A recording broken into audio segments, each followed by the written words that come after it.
Mobile hunters, the king of comfort has arrived. Go to tetherednation.com and check out the new Lockdown saddle. Over the past 2 years, Tethered has tested and refined a new approach to their saddle lineup.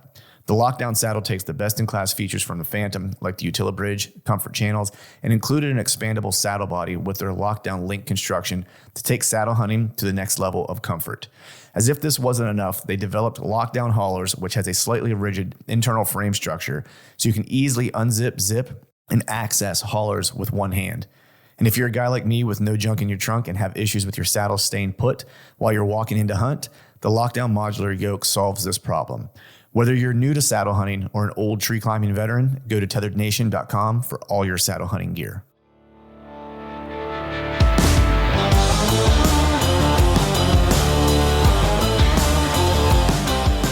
Welcome to the Truth from a Stand Deer Hunting Podcast. I'm your host, Clint Campbell, and you're listening to episode number 346. Today, I'm joined by my buddy, Joe Rentmeester, to break down how he approaches each phase of the hunting season. So stay tuned.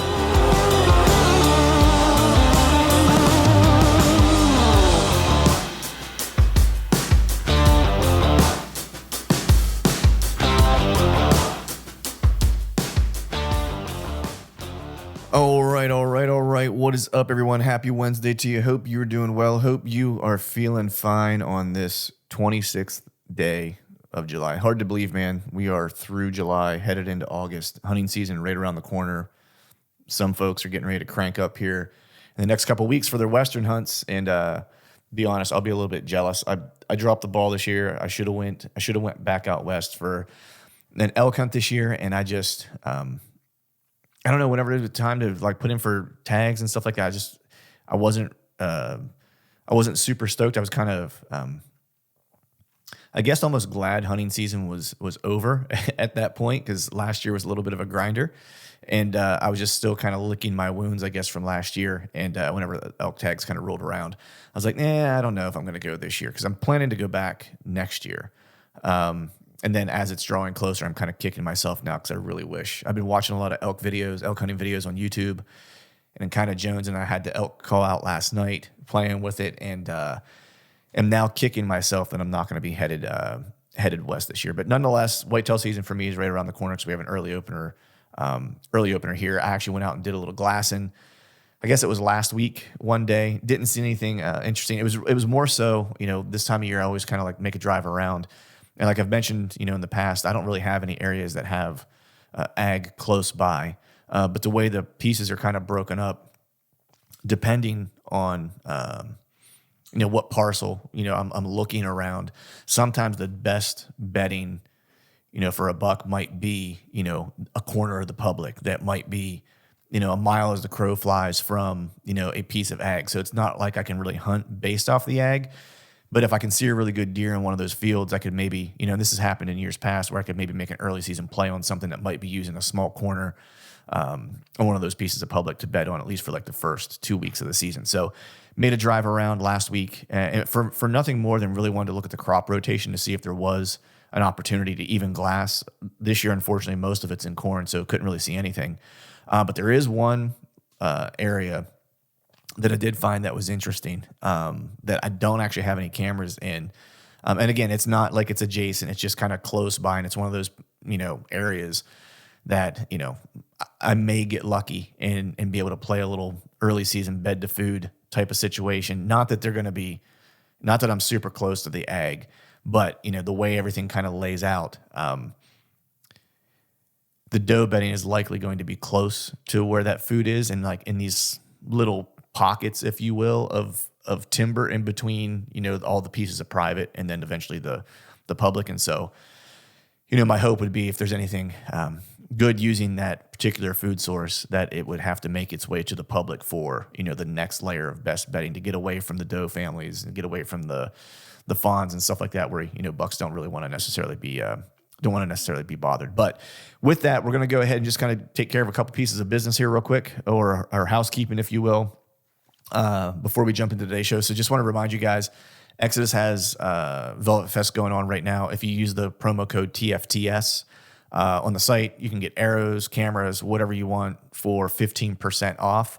So at checkout, use the code TFTS, get yourself some savings. Or there's a link in the show notes of the next couple podcasts that you can just click on that, and the savings will be automatically applied when you get to checkout. Also, I'm doing a giveaway with our buddies over at Sitka Gear. They were cool enough to hook me up with some stuff to give away to one of you lucky listeners. Man, words are hard today.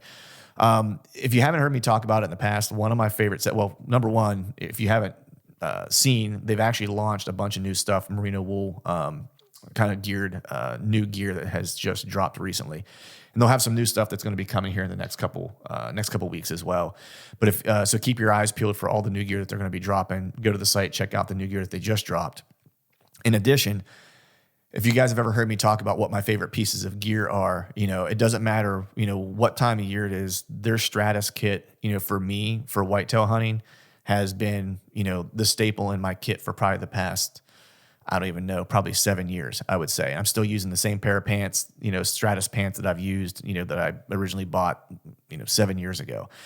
And their Stratus jacket, Stratus vest are like two of my favorite pieces. That's like the staple of my kit. I'll basically use that kit from, mid-ish October, whenever the temperatures do finally start to cool off, all the way through late season. And I don't really change anything except the layers that I'm using underneath of it. And so since that is my favorite piece of kit from Sitka for their whitetail setup, they were cool enough to give me, a set of Stratus pants and a vest or a jacket, whichever you would prefer for the lucky winner. So in order to enter that drawing, I'm going to ask you to do 3 things. If you do all 3 of them, you get entered 3 times into the drawing. If you do just one of them, then you only get entered once. So the more things you do that I suggest here, the better chance you have to win this Stratus kit. So the first thing you have to do to get entered is leave a review and a rating on iTunes. So go into iTunes, leave your rating. Hopefully it's a 5-star rating, and then just say what you like about the podcast or whatever, and then make sure you include your IG name in that. So for me, it'd be, I would say, hey, awesome podcast, and then I would put at Truth from the Stand. So I can actually find you on IG. That way, if you win, I can get a hold of you and get your mailing info. So that's the first thing you have to do. If you don't do that, you won't be entered into the drawing. These 2 next things just give you an extra chance to win the Stratus kit. So after that, if you go to, Instagram and follow me on Instagram, it's just at Truth from the Stand. If you're not following, just go ahead and follow that. And then additionally, for a third entrant into the contest, head to the YouTube channel. It's just Truth from the Stand YouTube channel, and subscribe to the YouTube channel. That'll get you entered 3 different times into the drawing to try to win that Stratus kit. So I'll say it one more time. Go to iTunes, leave a review and a rating, and then in the review, include your Instagram name so I can find you if you win, so I can get your mailing information. That gets you into the contest. These next 2 things will just give you an additional opportunity to win. Follow me on Instagram, so it's just at Truth from the Stand, and also subscribe to the Instagram YouTube channel. You do those 3 things, you are in the drawing to win yourself a piece of killer kit that has been in my kit for years. So with that, we've got the housekeeping out of the way, and we're going to go ahead and dive into today's show. Have a cool show for you guys today. Have my buddy Joe Rentmeester on. He's been on one other time before. You guys know him, you love him. Joe is a killer. Man, he's just one of those dudes where you drop him off almost anywhere and the guy figures out how to kill good deer. I think one of the things I really like about Joe, and just in talking to him, is just how curious he is and how detail oriented he is. He really doesn't leave any stone unturned whenever he's trying to, either find deer, track down deer, whether he's hunting hot sign within the season or whether he's scouting.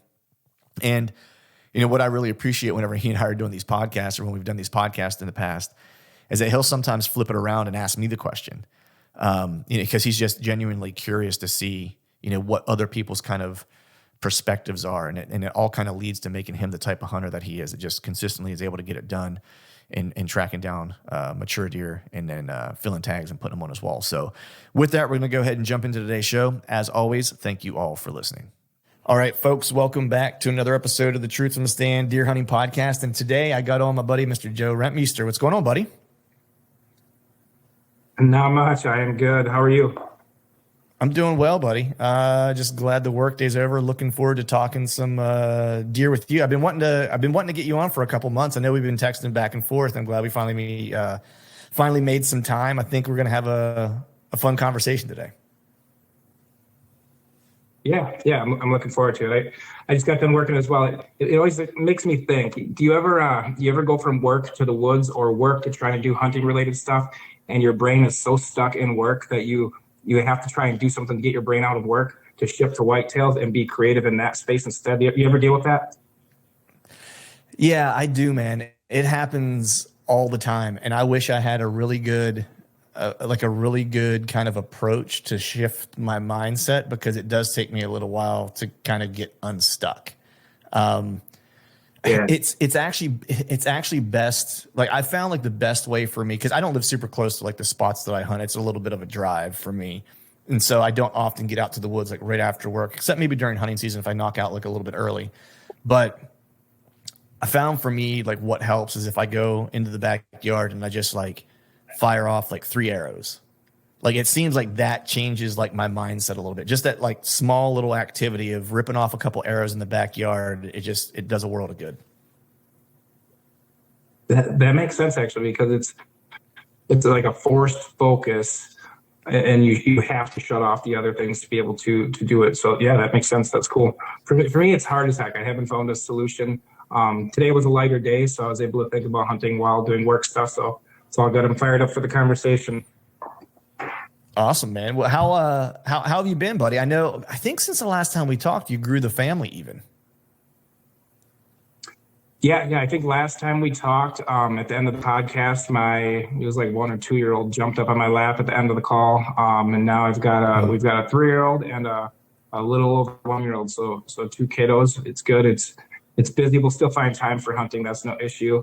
My first kid, wildlife doesn't interest him. Tractors does. The 1 year old, you turn on the TV and there's a deer walking across the screen and he's pointing at it and squawking. So we'll see who's who and who likes hunting and who doesn't. I'll never force it on them, but it's exciting. It's fun Right. getting them involved in that stuff too.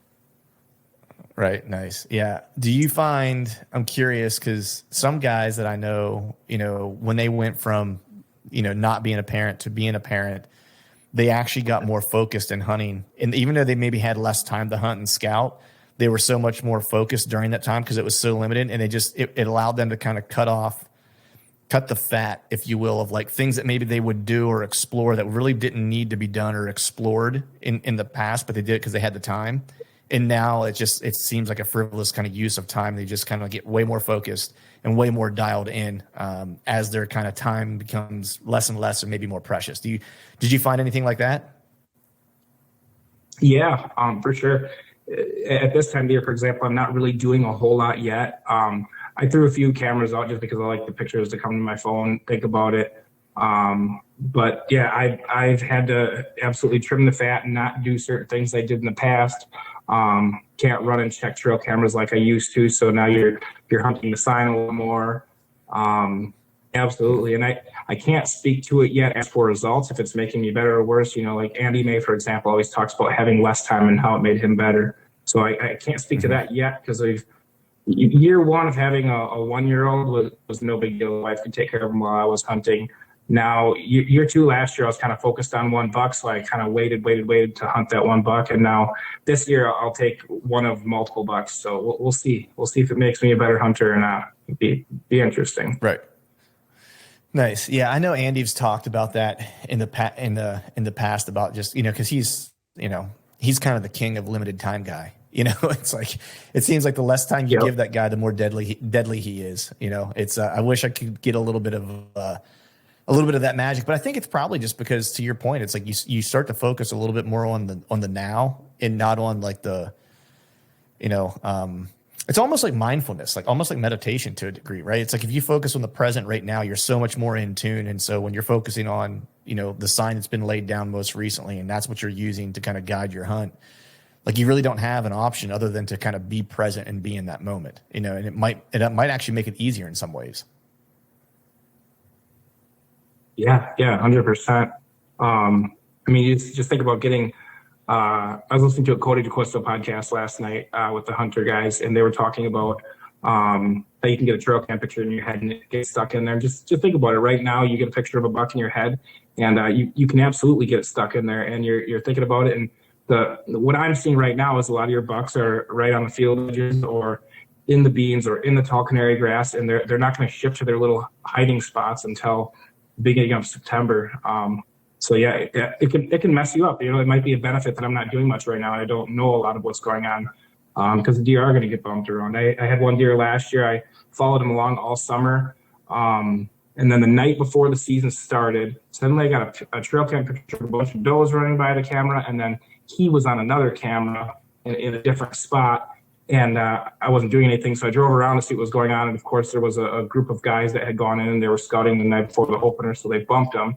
And then he pinged on a trail camera. I had a non-wireless trail camera. I shouldn't say he pinged. I had a non-wireless. It was multiple miles away. That very night, later in the night, I got a picture of him. So it completely relocated him, and everything I had known about him all summer was out the window. So it's just a cool story, a neat example of having everything buttoned down all summer and then wasting your time the moment the season starts. Yeah. So yeah, I've tried to start using mine just more so as like historical, information on deer just in general in an area, and rely on it. For that particular season, I'll rely on it for inventory, but I'll rely on the past year, 2 years, or even 3 years worth of trail camera information to kind of tell me what areas, along with, whatever sign I'm kind of finding when I'm scouting or when I'm hunting, to tell me what areas they want to spend time in during different times of the season.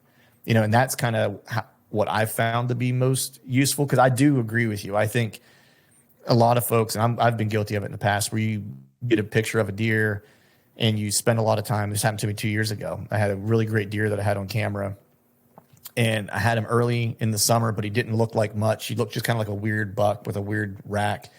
And that was probably like June or July. And by July, I was like, he didn't look like much. So I didn't think he was going to turn into much. And then, all of a sudden I saw him at the end of August, and it was just like, whoa, okay, that's the same deer, because his rack's all funky, but like, wow, like he was a late bloomer. And then I got some inventory on him in September, like right before my season opened, because it opens like mid September. And I became so obsessed with that particular deer and trying to figure out what cameras he was hitting and stuff like that. And I was constantly a day late and $1 short. Like I was, I think the closest I got was I was like an hour behind him, on a hunt, in a general area, not the particular camera location. Really? We were in the same area, an hour apart, like in the same general area. And it happened on multiple occasions. And truth be told, if I wouldn't have got any more pictures of him, outside of like maybe that August one, I probably just would have hunted him a little bit more aggressively and probably would have been at the right spot at the right time. But I was trying to thread the needle so finely and not blow any spots up and try to get on him that I really just did myself a disservice. And so I've kind of promised myself that like I wouldn't do that anymore. It's like I'll chase a single deer if it really, if one really gets me going, but I'm not going to chase him in terms of like trying to predict his every move necessarily. I'm still going to just use what I know about the area, how deer use that particular area historically throughout the different seasons, and try to pay attention to what he's doing to a degree, but also just keeping that historical data in mind, because I think it'll give me a better play than just because I'm still just getting a very small glimpse into his world with those trail camera pictures, within a given season. Yeah.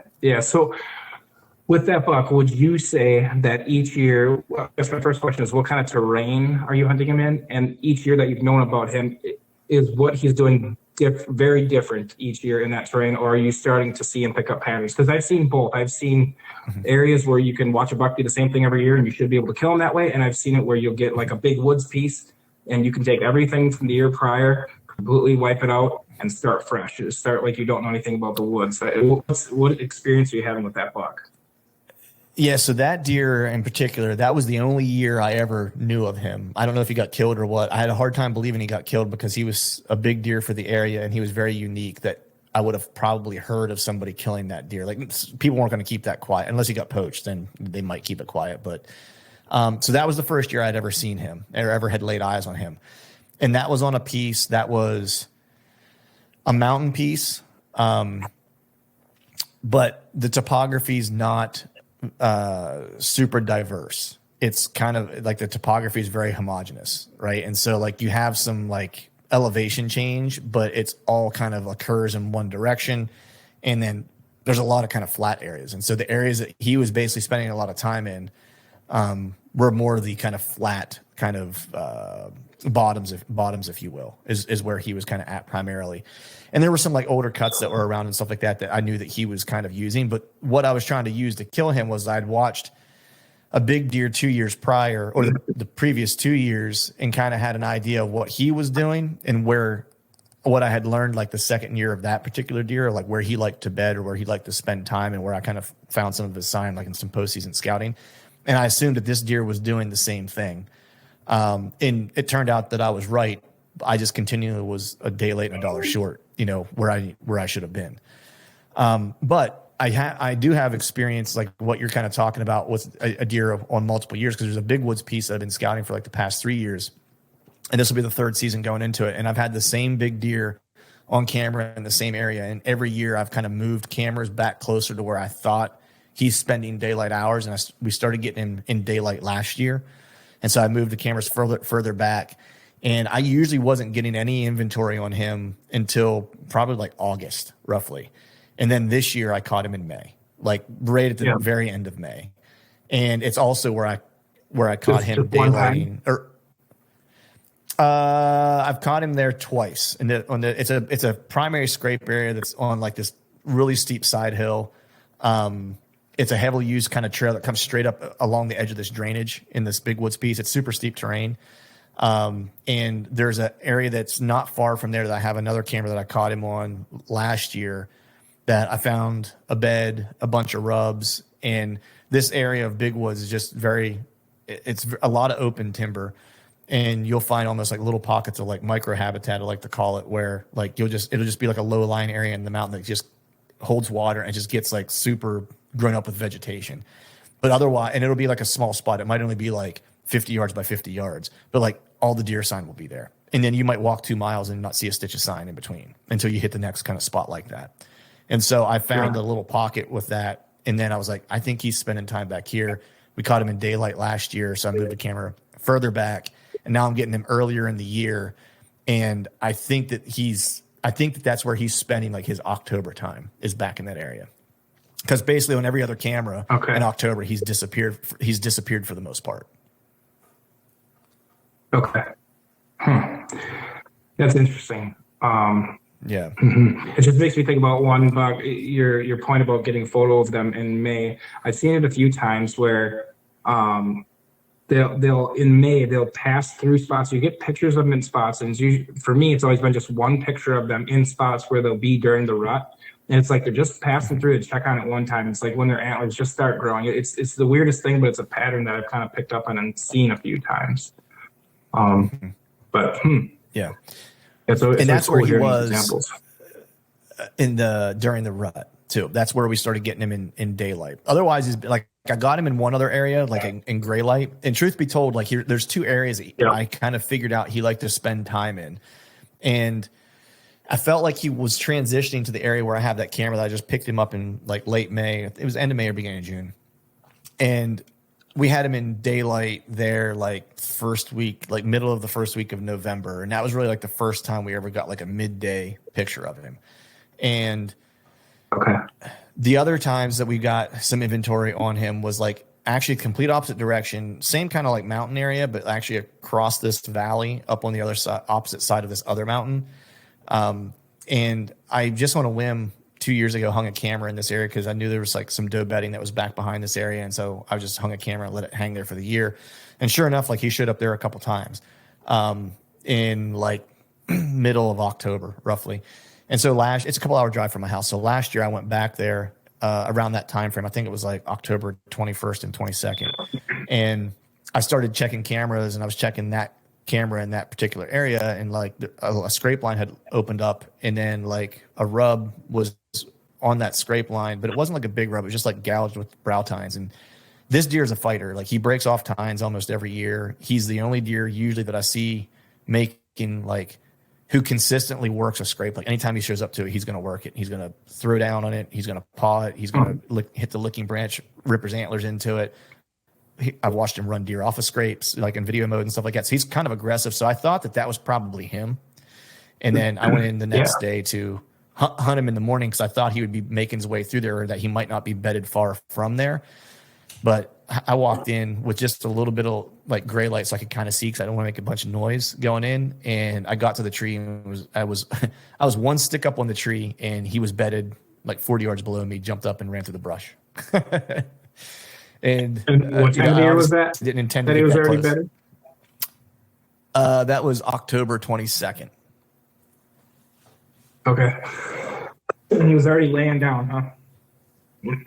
Yep. And that was, I didn't think that it was close to a cut. And so I had assumed he would be bedding closer to the edge of that cut if he was going to bed in there. You know, I didn't anticipate he would be bedding like right there. And it was really kind of I knew that those scrapes I had found were like fresh. Like the dirt was still kind of damp when I found them. And so I knew that they had been made like, you know, either that night or that morning. You know what I mean? Like they were that fresh. And so I was like, well, he's not far away. I was like, and if he's just making these, it's like, you know, there's a chance he might be bedding off of that cut, probably right along the edge of it, just kind of checking for early does. You know what I mean? I was like, if I were him, that's what I'd probably do. You know, and so I had assumed, and if you were to ask me like what I thought my percent chance of running into that deer was that day, I would have told you like I had probably a 30% chance of seeing him, that he was even in the area. You know what I mean? Because I don't have a whole lot of history with this area. And if he was there, I would have almost bet my house that he was bedded closer to that cut than where I was setting up. You know what I mean? Like I was going to catch him trying to come and check that doe bedding area. Is what my plan was. But I was like, if he is bedded on the edge of that cut, I was like, I'm plenty far enough away because I'm probably like 150 yards off of it. You know, I was like, I'm plenty far enough away that I'm not going to bump him. I'm not going to disturb him. If I don't see him, I haven't heard it. I haven't boogered anything up for later, you know? And, you know, I just would have never guessed he was bedded right below on this bench below that tree, you know, but what are you going to do? Yeah. Yeah. Yeah. Interesting. That's cool. Yeah. It's always good to be able to. They always seem pull from those examples and kind of. Yeah. So I have a little bit more intel for this year, and but they always seem to get the better of us. But what's your plans for fall, man? What do you got going on? You obviously hunting Wisconsin, but you doing any traveling this year? We'll see. So my job doesn't work well for late October, early November travel. So I might do something early. We'll see. Probably high chance I'll do something early. I don't know where, what state. But we'll see for that. Otherwise, around home, I just like to kill a good mature buck. Last year, I held out for a buck that pops up in the late season, and I really hunted passively all season. I chased around like a 140, and I wasn't super aggressive about it. And even I had a different deer that I was half-heartedly chasing, and I caught myself just being sloppy. Like one night I was set up tight on him, and I dropped the quiver out of the tree, and I walked out, and he was on the camera 15 minutes behind me walking out. So I know I alerted him. I just hunted really light. And then when it was late season, it was go time to kill that other buck. A whole bunch of things went wrong.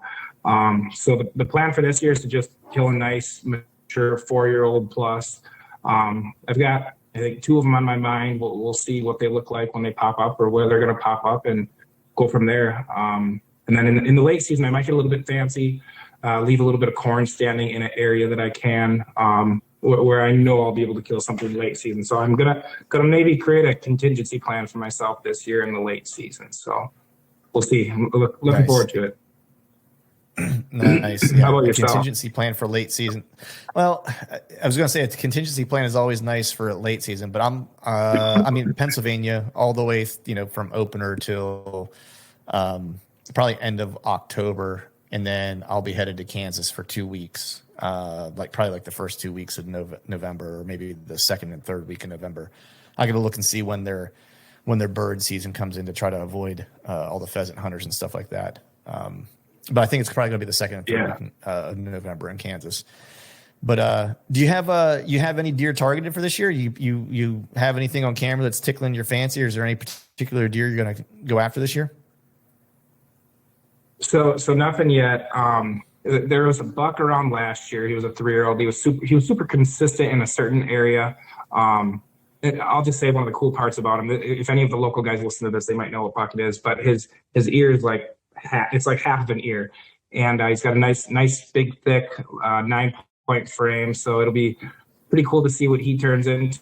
And I'd like to add a buck to my wall that has a froze off or ripped off ear. I think that'd be cool. So that'll be the early season buck that I chase. And then there's once pheasant season starts, I've got another buck that I'll chase. He'll get pressured into an area, and we'll see what happens then. But it's just those two. There's a different big one that I know about, a really big one, but he's in an area that I can't chase him, can't kill him. So we'll see. Might have to do some door knocking and bribing and chatting with people to see if I can figure out where this deer is living with what's going on. So we'll see. I'm going to try and keep adding as many shooters to the list as I can. That way I have as many, when I burn one out, I can hop to the next. So we'll see. Right. Well, with that, man, I think we'll go ahead and just jump into the meat of what we were going to talk about today. I know, what we wanted to do, Joe and I were talking earlier in the week, we thought it'd be cool to kind of walk through each phase of the season, and get a sense as to how, you walk through and hunt a particular deer, so whether it's a single deer that you're looking to kill, or whether it's just, maybe you burn one out and you have to jump to the next, and just kind of follow a season in the life of Joe Rentmeester, if you're down with it. Cool. Yeah, absolutely. Let's go. Awesome. So I know you like to usually chase a single buck. So if we want to focus on a single buck, we can do that, or we can kind of jump around. But I know your season opens the mid-September. I think our actually opening time frame is pretty close. It's usually somewhere between like the 15th and 19th. Just depends for me, like when that Saturday falls. And so you have a deer picked out, or you have maybe, let's say, a couple deer picked out, and season's coming up. That mid-September time frame hits, and you're going to be hunting these deer from mid-September to like the very beginning of October, so like October 1. With that in mind, and you have a few deer kind of picked out, whether you've had them on trail camera or you saw them glassing or shining or whatever, what are you focusing on at that very beginning part of the season to try to get on these particular deer? Yeah, so I guess the first thing that pops in my head is going to be those spots that probably haven't been pestered over the week prior. The week prior leading up to the season gets so busy with people in the woods. But those spots where they're kind of still on a summer routine, I want to try and hone in on those.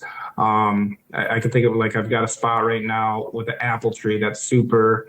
The deer will use it right into the season during the first week of the season. So I'll be monitoring and watching that apple tree from afar. There's a field that I can light up and monitor a spot that people probably won't get into until opening day. The squirrel hunters will get into there. So I'll monitor that field with a spotlight and just kind of see what's out there, what's going on.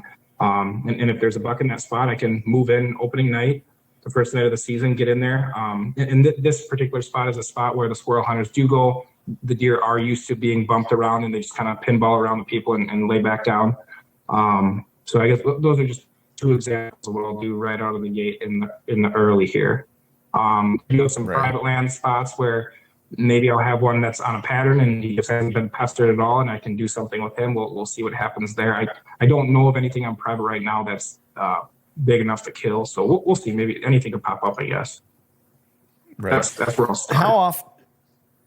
So how often are you hunting versus scouting during this time of year? I mean, are you staying out of the woods for the most part, or are you going in and kind of checking trail cameras and kind of still hunting your way through them? Maybe you'll set a stand and hunt, or maybe you won't. Maybe you're just going in to see what's happening. Like, what's your approach to that?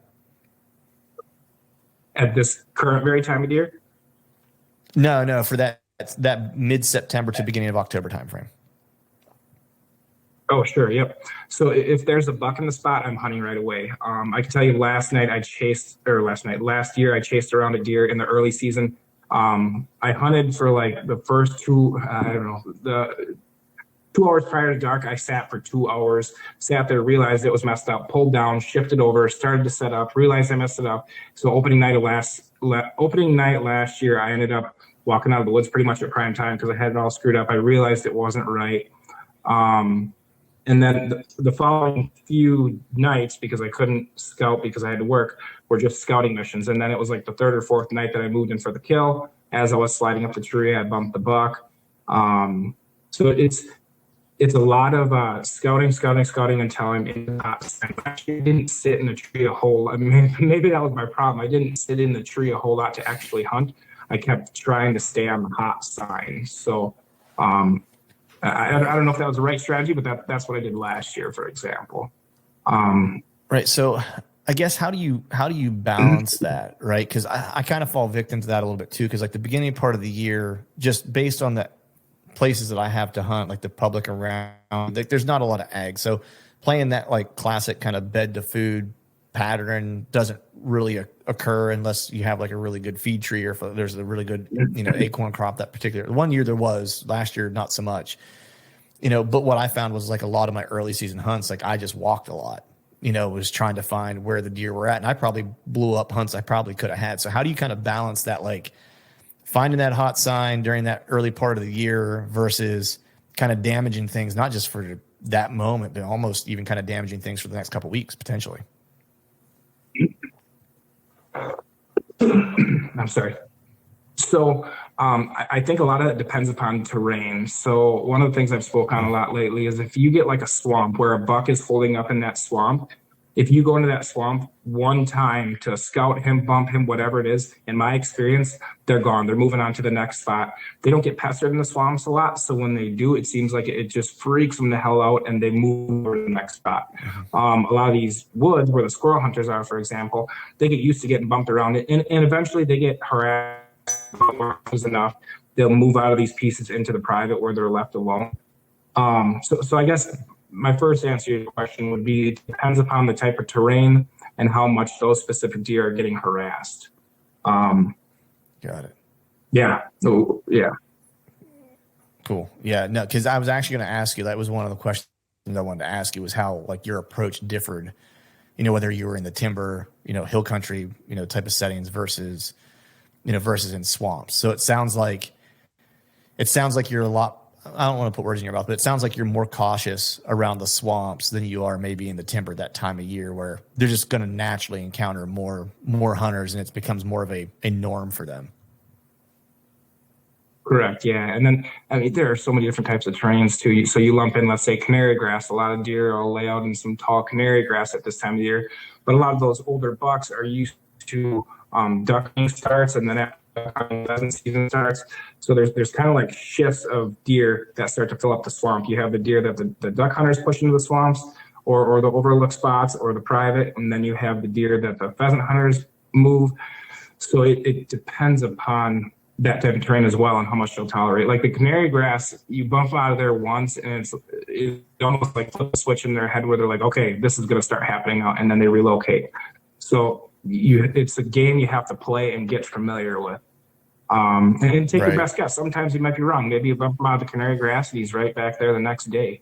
Or maybe you can slide up a tree in the distance and see if he's laying there. I don't know. Get creative with it. Right. How much are you doing observation sits versus like hunts that time of year, just to try to do exactly what we said, which is like if you have some visibility, just trying to put eyes on where deer are moving, how they maybe changed how they're moving or whatever the case is. So I used to do a lot of observation sits, but the problem with so many of the observation sits is these deer are in the thick, and if you're close enough to be able to see the deer, that deer is eventually getting your setup or where you're hunting or the tree that you're sitting at or the rock pile you're sitting on or wherever you are in the distance. They're eventually going to get to it later that night or the next morning, and they're going to realize that something's going on and you're tipping them off. So I try not to do that, but yeah, I can't think. I'm trying to think of any deer that I saw from the distance and moved in on the next day, and I can't say it's happened. I've had some close calls, but it's just so thick. I did have the canary grass, the big. He ended up being 169 when they killed him, and I watched him all summer from the distance, moved in on him, and I was just off by a few trees killing him. That would have worked out, but everything else is in some pretty thick stuff where you can't see him. Yeah, I kind of have the same situation where all my, because of the pressure around here, it's like my best bet is to try to find the out of the way places that are just either hard to get to or nobody wants to go to because it sucks. Which means it ends up being really thick. You can't see very far, which is also why I like hunting Kansas, because I can see really far, and be able to kind of, observe what deer are doing and then make a play. But the open country presents a whole whole other kind of problem. So, all right. So for the beginning of the Yeah. season here, is there anything else that we haven't touched on that is something that you feel like, you either do or that people, mess up, or maybe they overlook in that, mid-September to October 1st kind of time frame? Give me a second here. Let me think. The morning hunts, just keep in mind, so many of the deer. Keep in mind with the morning hunts, so many of the deer are bedded before light. I've hunted a ridiculous amount in the mornings in the early season, and just all too often they are bedded before light. There's the video on the Hunting Beast of the buck that I shot in his bed, and they were back to bed an hour before light. The year prior, I slipped into that bedding area about an hour before light to see what was going on, see if a new buck took it over. And I came through the corn and I hit the it was like laid down canary grass, hit it with the flashlight. There were two 1.5-year-old bucks already laying down an hour before light. So that's a tricky game to play. But man, if you, with the killing in the morning in the early season, if I knew where a buck was laying and I knew that I could sit in the dark for 3 hours with him sitting below me and my scent being fine, I would still do it. It would be worth it. But the morning game is it's tough to play in the early season is the big thing I would say about that. The night times when you're going to get to movement. Yeah. Is there anything that you take into consideration more so during this time of year, knowing that you're going to have probably, higher temps as far as having to pay more attention? I don't want to say more attention, but that your thermals, maybe, aren't going to drop if you're in hill country, aren't going to drop as early or as quickly as you would anticipate them to drop, say October or November, or, anything related to that. Not really. There's probably an area of room of improvement for me there. No, I don't. I've got spots in the big woods where the prevailing wind is blowing straight east. You go in there and it's blowing straight west, and I don't know why or what's going on. So in terms of that, maybe it has something to do with temperature, but no, that's probably an area I can improve on.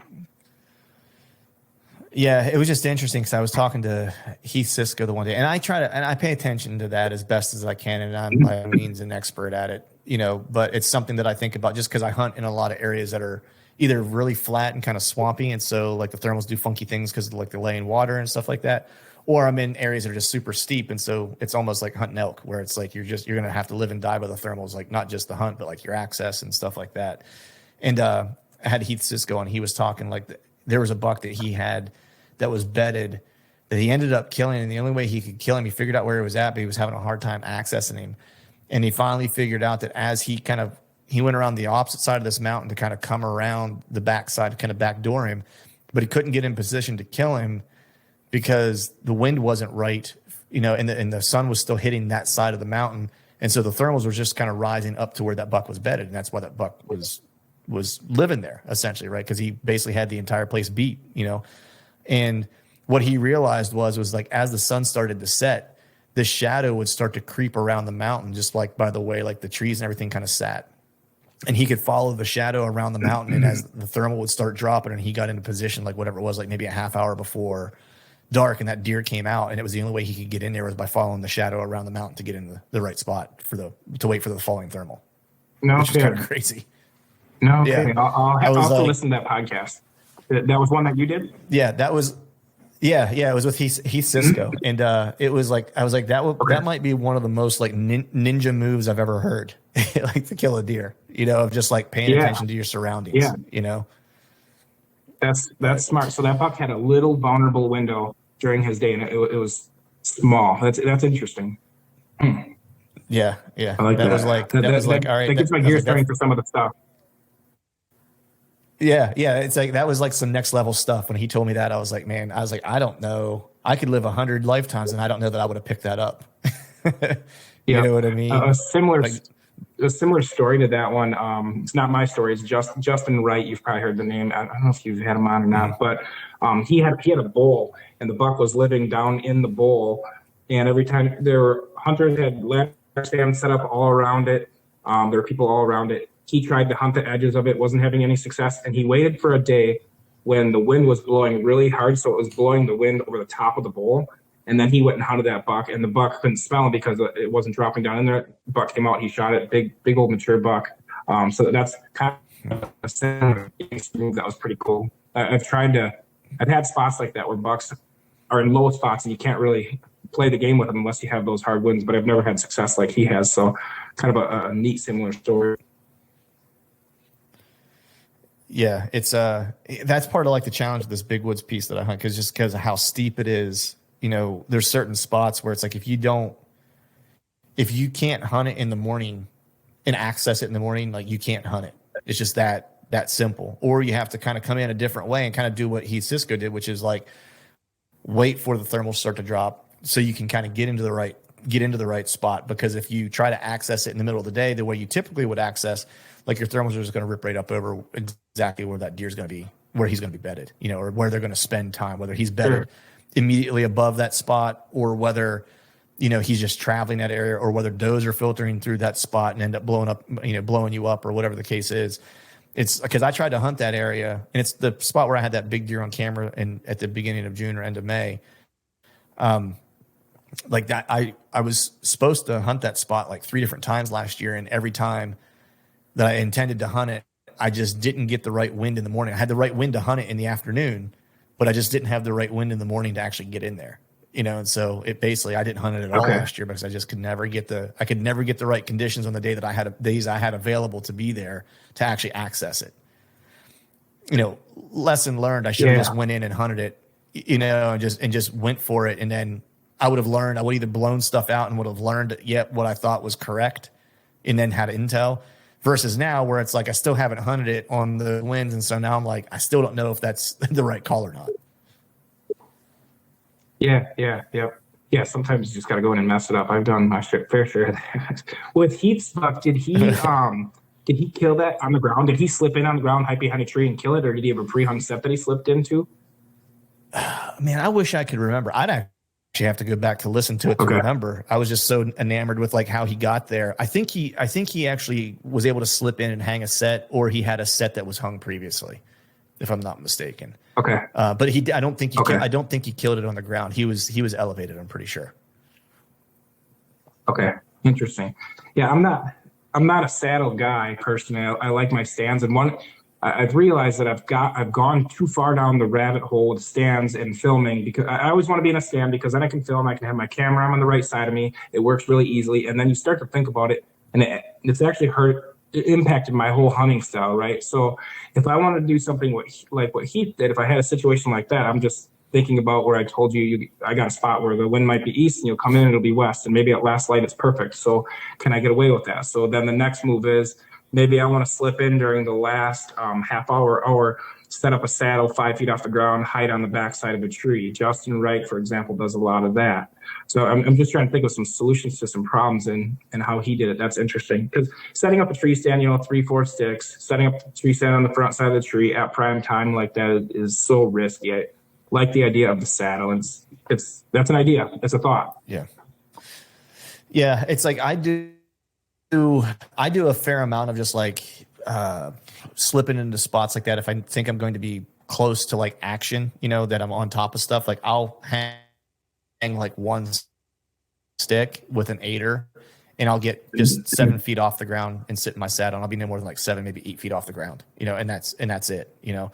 I climb with one stick, like the one stick method, so I can get 20 foot, 25, 30 foot, whatever I want to get. But a lot of times, like I find myself being in that like 8 to 12 foot range where it's like, I don't need to climb any higher than that. I'm going to either be silhouetted, or I don't want to make any more noise than that, and I feel comfortable at the height that I'm at, or whatever the case is. And so I think you're right, man. Like it does allow for you to have like a little bit of a like minimalist kind of sneaky approach for like challenging setups. You know what I mean? Like it for sure does that. Even if someone's not a big saddle person, and they wouldn't hunt in it because maybe they just don't feel comfortable in it to do all day sits or whatever, that's a valid point potentially. But if you're looking for like a really easy kind of solution of like, I need to be able to be in the right spot like for 30 minutes. I don't want to make a lot of noise, but I need to be off the ground a little bit. Like I can't do it on the ground. I need to get above the brush or whatever, you know? It's like, that's like the perfect setup. Cause it's like, you're not setting up a stand. There's not a whole lot of movement. Like it's just, there's a lot of pros to that for sure. Yeah. Yeah. I'll have to tinker. I've already thought on it, and I'll have to tinker with a good saddle setup and get ready for the season. That way, it's another tool in the arsenal, I guess. Yeah, and I can help you with that, man. We can chat about that afterwards. I can get you set up with some stuff, or at least get let you know what I've used in the past and what I have found to be helpful. So, but sure, cool, man. Let's move to the beginning of October here, the next phase. So you're chasing this group of deer or a deer at this point, and we're at that beginning of October, October 1, and we're gonna go to like say October 14th. So we're gonna get that part of the season where you're going to still have some mass crop, but it's going to start to go away a little bit. Depending on where you're at in the country, things are going to start to transition maybe a little bit in the woods as far as like leaves might be coming off the tree a little bit. You're going to have the quote unquote, like air quotes for people who are listening and not watching this, the lull, right? That's going to happen at some point. What are you focusing on during this time of the year? Yeah. So this is in our neck of the woods, it gets tricky. If I was traveling, it would be a whole different story. But in our neck of the woods, it gets tricky. A lot of your deer are with the date range you gave. I think pheasant hunting has already started, and pheasant hunting is massive out here. So it's pushed a lot of deer out of spots, and it's either pushed them, like I said previously, into the swamps, onto private. Well, in another one, I'm missing one, but it's pushed them into unique spots, and other people are figuring out the swamp thing, so you might have some competition there. You do still have some of your overlooked stuff that you can find them in. And I'll be honest, last year at that time I shifted to a little bit more private, tried out some new private that I had access on because that's where the deer were. They were out of the other spots. Now, with that, at the same time, there was a buck that I chased in the early season. I thought I had him all messed out of the spot after the first 2-3 weeks in the season. And it was mid to early October. I went and lit up the field where he was in the summer, and right at last light, there he was. He was still there. So sometimes, I mean, they're in spots and it doesn't change because they've got the right spot. It's so situational with each buck and each spot, I would say. Mm-hmm. Okay. I mean, what changes for you from that early season to this time of year? Like, what's the biggest thing that changes for you as far as like things that you're going to focus on? Like, so for example, it's like, that early part of the season, you were saying, you might be looking at, is there an apple tree somewhere that's not getting bothered, right? Doesn't have a lot of people around, or they haven't been in like checking cameras like the week before the opener or whatever the case is. What is the biggest thing for you that changes in that time frame whenever you shift from like that early season approach to that like very beginning to mid to October approach?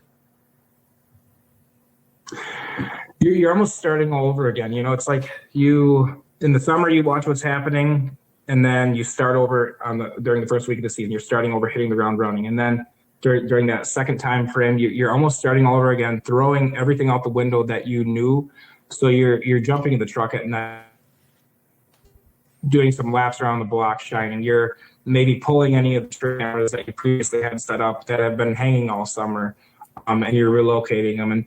And that's one thing to back up a little bit too. So in the next few weeks, I'm going to stick trail cameras in spots where the bucks aren't yet. But once the season starts, they'll be there. The cameras will already be soaking. The scent I hope is gone. And the bucks will move into them. So I'll be pulling those cameras in early to mid-October, and I'll be putting them in spots you're going to be at that time. And the cameras, for example, I'm not going to be putting them in their bedroom anymore, the exit trails. I'm going to be using them almost for inventory. I want to know what fields the target is coming out to, and then I'm going to work my way back, because at that point, you get more edgy. They've been bumped around. They know they're being played a little bit lighter. So just around trail cam strategy, that changes quite a bit. You just have a little bit more finesse at that time of the year. The obvious one, they don't move as much at that time of the year, so you got to get right on top of them. So knowing that bedding, and that's where your spring scouting, the stuff you learn during spring scouting, that's where that really comes in handy, because you should know right where they are. from that. So getting tighter to them, that's a big one. They do move a little bit better in the early season. Mm-hmm. So I'm curious about this because like, and I kind of wanted to go back for a second, but do you feel like your approach, like, because I want to just go back to that opener kind of time frame just for a brief minute, because do you feel that time of year, because deer are potentially going to be shifting, like at least for me, like I know they peel velvet around here, like around like the 9th through the 11th roughly is like when I see most of the peel happen, right? And I know usually because I have that mid-September opener, I know I usually have like maybe a week and a half, maybe if I have a deer targeted that I've seen, because there's one field that's like semi close to a piece of public that I hunt. When I say semi close, it's still probably like almost 2 miles, but the way the bedding and like the housing and stuff like that, like structure is like, the best doe bedding is like kind of like in between, and then the best like first buck bedding would actually be like actually in the corner of the public, like the furthest corner of the public, right? And so I've actually saw like glassed a good buck in that, actually 3 good bucks in the one year, and I thought that they would be better than that corner, and I actually ended up bumping them out. And I went in like the first week and just was like, you know what, they're going to probably shift anyway. I was like, so I'm going to just like roll the dice and be super aggressive and try to kill them. And if I don't, then they were going to leave anyway, and there's no harm, no foul. And then I start over, like you just said, at the beginning of October anyway, right? And so that beginning part of the season, do you find yourself being like way more aggressive then because you're expecting these deer to shift and things kind of reset like October 1 almost anyway? Yeah, that's a great question. I guess I've never intentionally done it, but subconsciously I do. They're kind of they're all or nothing hunts. A lot of my hunts are all or nothing hunts, but yeah, I guess subconsciously I do. And so when do you, like, how big of a shift do you typically see when those deer transition, like in the fall? Because for me, it's different. Like locally, smaller parcels, a lot more structure, more houses around and stuff like that. Like I see a big shift, and it's not because I don't think they shift necessarily any further. It's just they shift just enough to where I can't get to them, and I don't really see them any longer because I don't have truck cameras in those spots, because they're either on private that they don't have access to, or they're in somebody's backyard, or whatever the case is, right? On that big woods piece, I don't notice the shift. It might be exactly the same, but I don't notice it as much because I have 100,000 acres and I can put cameras like spaced out all over the place to where it's like, I got this deer here in the summer. I don't see him on that area ever in the fall or winter, but 300 yards away, he's on that camera all fall and all winter. So he shifted, not like out of the county, but just ever so slightly, he shifted his range for the fall, but I was still able to stay on him because of I have more area to play with. So I'm just curious what kind of shift you actually see in your area. Yeah, so I guess what I've been talking about are shifts because of pressure, but I'm wondering, like your scenario, is the shift that you're experiencing because of food. So obviously you have the acorns, you have the apples. For us during the first week, you have your beans. There's little pockets in the fields that are still green, and that's super attractive to the bucks. All the deer. So some of those shifts are just because of food, and you have a spot where they might get bumped around. They're not there all the way until the beginning of October, because they're shifting over to that spot because the corn came off or whatever it is. So you got to keep food in mind too with that. I know that doesn't answer your question very well. Don't have a perfect answer for it. No, that's all right. I mean, I think you hit the nail on the head where it's like, yeah, they're shifting for food, and like the degree of shift that you're seeing is just probably the amount of access you have to the adjacent land that you are finding these deer on in the summer. You know what I mean? Like certainly I've seen some deer just like shift where it's like I never saw them again, even though I had like I'm on a big woods piece and I've got 30 cameras out, spaced out all over the place, and like that one deer just disappeared. Like, who knows where he went, right? But usually most of them in the big woods pieces, I can refine them because they didn't shift out of the county. They just shifted, to your point, to like wherever the best food source was going to be for that time of year, and it might only be 500 yards away. Now they're going to spend the bulk of their time in a 500 acre area that's 500 yards away from the original camera you had that deer on, or whatever the case is.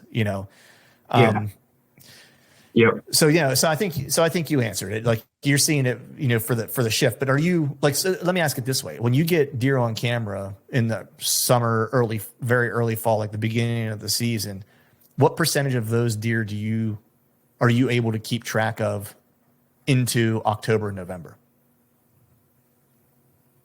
Most of them. I'm kind of a nut though. Really? And put in a lot of work, a lot of cameras, a lot of shining. I've got a hell of a network of people out here that keep me in the loop of what's going on with deer. So most of them, I usually find out what happens with all of them, or where they are, or whose private land they're on, or what happens. So most of them. Right. I've had them. Right. I'm trying to think of one. There was one.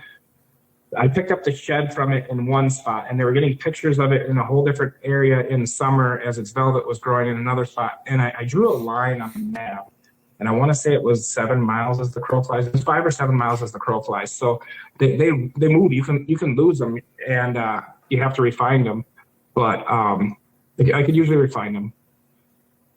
Yeah. 5 to 7 miles, man. That's a clip. That's kind of crazy. Yeah. I mean, you see that during the rut, but that's kind of crazy. Yeah. But and the rut's a whole nother thing with travel. We can get into that in a little bit, but yeah. I was just going to say, I was going to ask you for this time frame, kind of sticking with this like October to mid-October time frame. We talked a little bit about mornings. You're like, if I can get in 3 hours before they come back to bed, and I know they're going to be there and hunt right on top of them, I'm gonna do it. And so I'm curious, like when you hit that October timeframe, to the 14th, what percent of your hunts would you say are morning versus evening? it's very situational. It depends upon the buck that I'm chasing, the intel I have in regards to what's going on. Can I get in on them at night and do a better job at night, or is the best move in the morning? So to answer your question honestly, I would say 30 to 40% are morning hunts, and the remaining are night hunts. So I still do more night hunts. My success, I guess, when I look at my wall is, I would say, pretty darn close to 50-50. So if you map that out, play with those numbers, I technically do better in the mornings. I have a higher success rate, but it varies. Right. Is that, do you think it's because that the morning hunts are so much more risky potentially, that if you're going to do a morning hunt, that hunt is pretty well dialed? Yeah. And I'm the easy answer, I think, is in the morning, you're getting in, you're right in their face, you're on top of them, you know where they are. You can, if you get in, if you access in the right direction, the wind is right, you get in there early enough. And that's, I think, the biggest mistake is how late people get in the woods. I see it all the time. I'll be sitting in the dark for an hour and a half, and then just before light, you see all the headlamps coming through, even during the archery season, and those guys are shooting themselves in the foot. What was your question? I was ranting about other people. No, I was just saying, do you think that you're like 50-50 on the bucks that you've killed, like morning versus evening, but your success rate is actually higher in the morning because you have fewer morning hunts, even though 50% of your deer were killed in the morning. And so my question was, do you think those morning hunts, that success rate for your morning hunts is higher because that the morning hunt, especially in that beginning part of October, is a much more risky hunt because you're trying to beat them back to bed, and there's a lot more that can go wrong, that those hunts are usually way more dialed in than maybe an evening hunt that you're like, the sign's okay here, I think this is where I should be, I'm going to set up here. Like not that it's that at a whim, but like you're kind of just taking what you're seeing for face value. You're like, I'm going to set up, as opposed to like that morning hunt. Like you've been thinking about that for probably like a week, looking at the weather, knowing that a deer's in an area. He likes to bed here on this wind. I'm going to get this wind this day, so I'm going to go into hunt it, Yeah. So I think it's partially, I think the other part of it is just that in the mornings, well, I heard Andre say one thing one time about morning hunts, is that when those bucks are coming back to their bedrooms, they're run down. They're tired from a night out. They've been up, so to speak, all night. So they're coming back with their guard down. And another thing is that their bedding area is their safe zone. So they're outside of it. Now they want to get to it, right? So from A to B, they really want to go from A to B in the morning. At night, when you're set up on them, Now A to B completely flip-flops. They're already in safe zone, and the question is, do I have to go out of safe zone? So if you make a little noise, a clank, they catch you with their eyes, they catch you with their nose, there's no reason they have to leave safe zone. They're already in it. Whereas in the morning, it's almost like they're going to take more risks to get back in that safe zone, if that makes sense. That's how I wrap my head around it anyways. I could be completely wrong. I'll entertain that, but I feel like that that's it. that makes a lot of sense. You know what I mean? Like, and I actually never thought of it that way, and leave it to Andre to make it that simple. You know what I mean? Or it's they're safe there. You know, it's I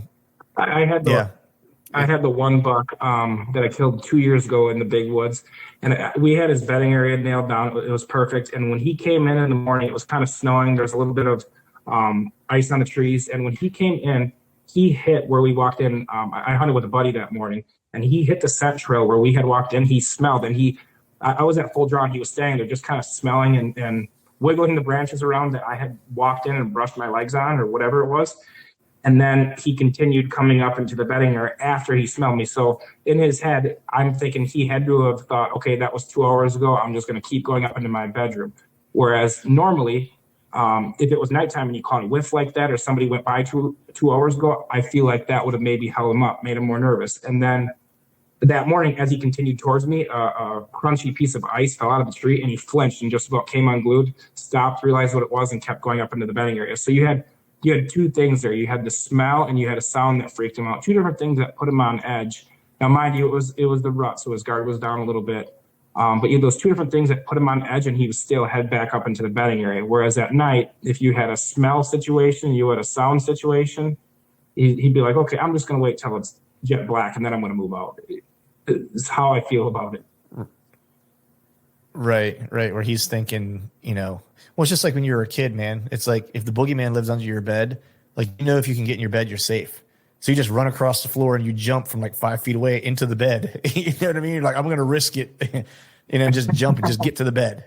You know what I mean? It's like, it's the same kind of thing. And it's funny, man, like the more you dig into like, how deer behave and stuff like that, and look, I think I've said this before. It's like, I try not to give them more credit than they're due. Like I wouldn't go as far as to say that they're extremely smart animals. I think they're just very in tune.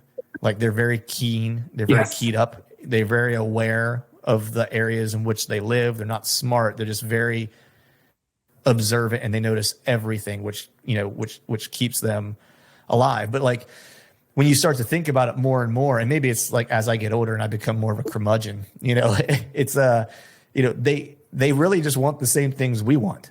You know what I mean? When you think about it, like they act a lot like we act whenever we are operating in a very kind of reactive, kind of like programmed way, right? Like I like to wake up in the morning, get a workout, eat breakfast. It's very much like a routine. It's like I'm very routine oriented, right? And they're the same way. It's like if you give them the option to just do the thing that they want to do, they'll do it, Yeah. Yep. And back to the they're very in tune thing. I love that because it makes me think about. I was trying to compare it to humans. Maybe I shouldn't, but there's been situations where I've walked down a path or walked into the woods, didn't see a whole lot of what was going on. Then I got into the woods, got into the bedding area, scouted it, started to get really, really my hyper focus kicked in. I guess I became very in tune with it. Then I'd walk back out of the woods down the same trail, and suddenly you're seeing things. This happened to me multiple times where you're seeing things that you didn't see on the way in, and it's because your brain wasn't in that mode yet. So how many times are we walking into the woods in the lack of awareness mode, the lack of in tune mode?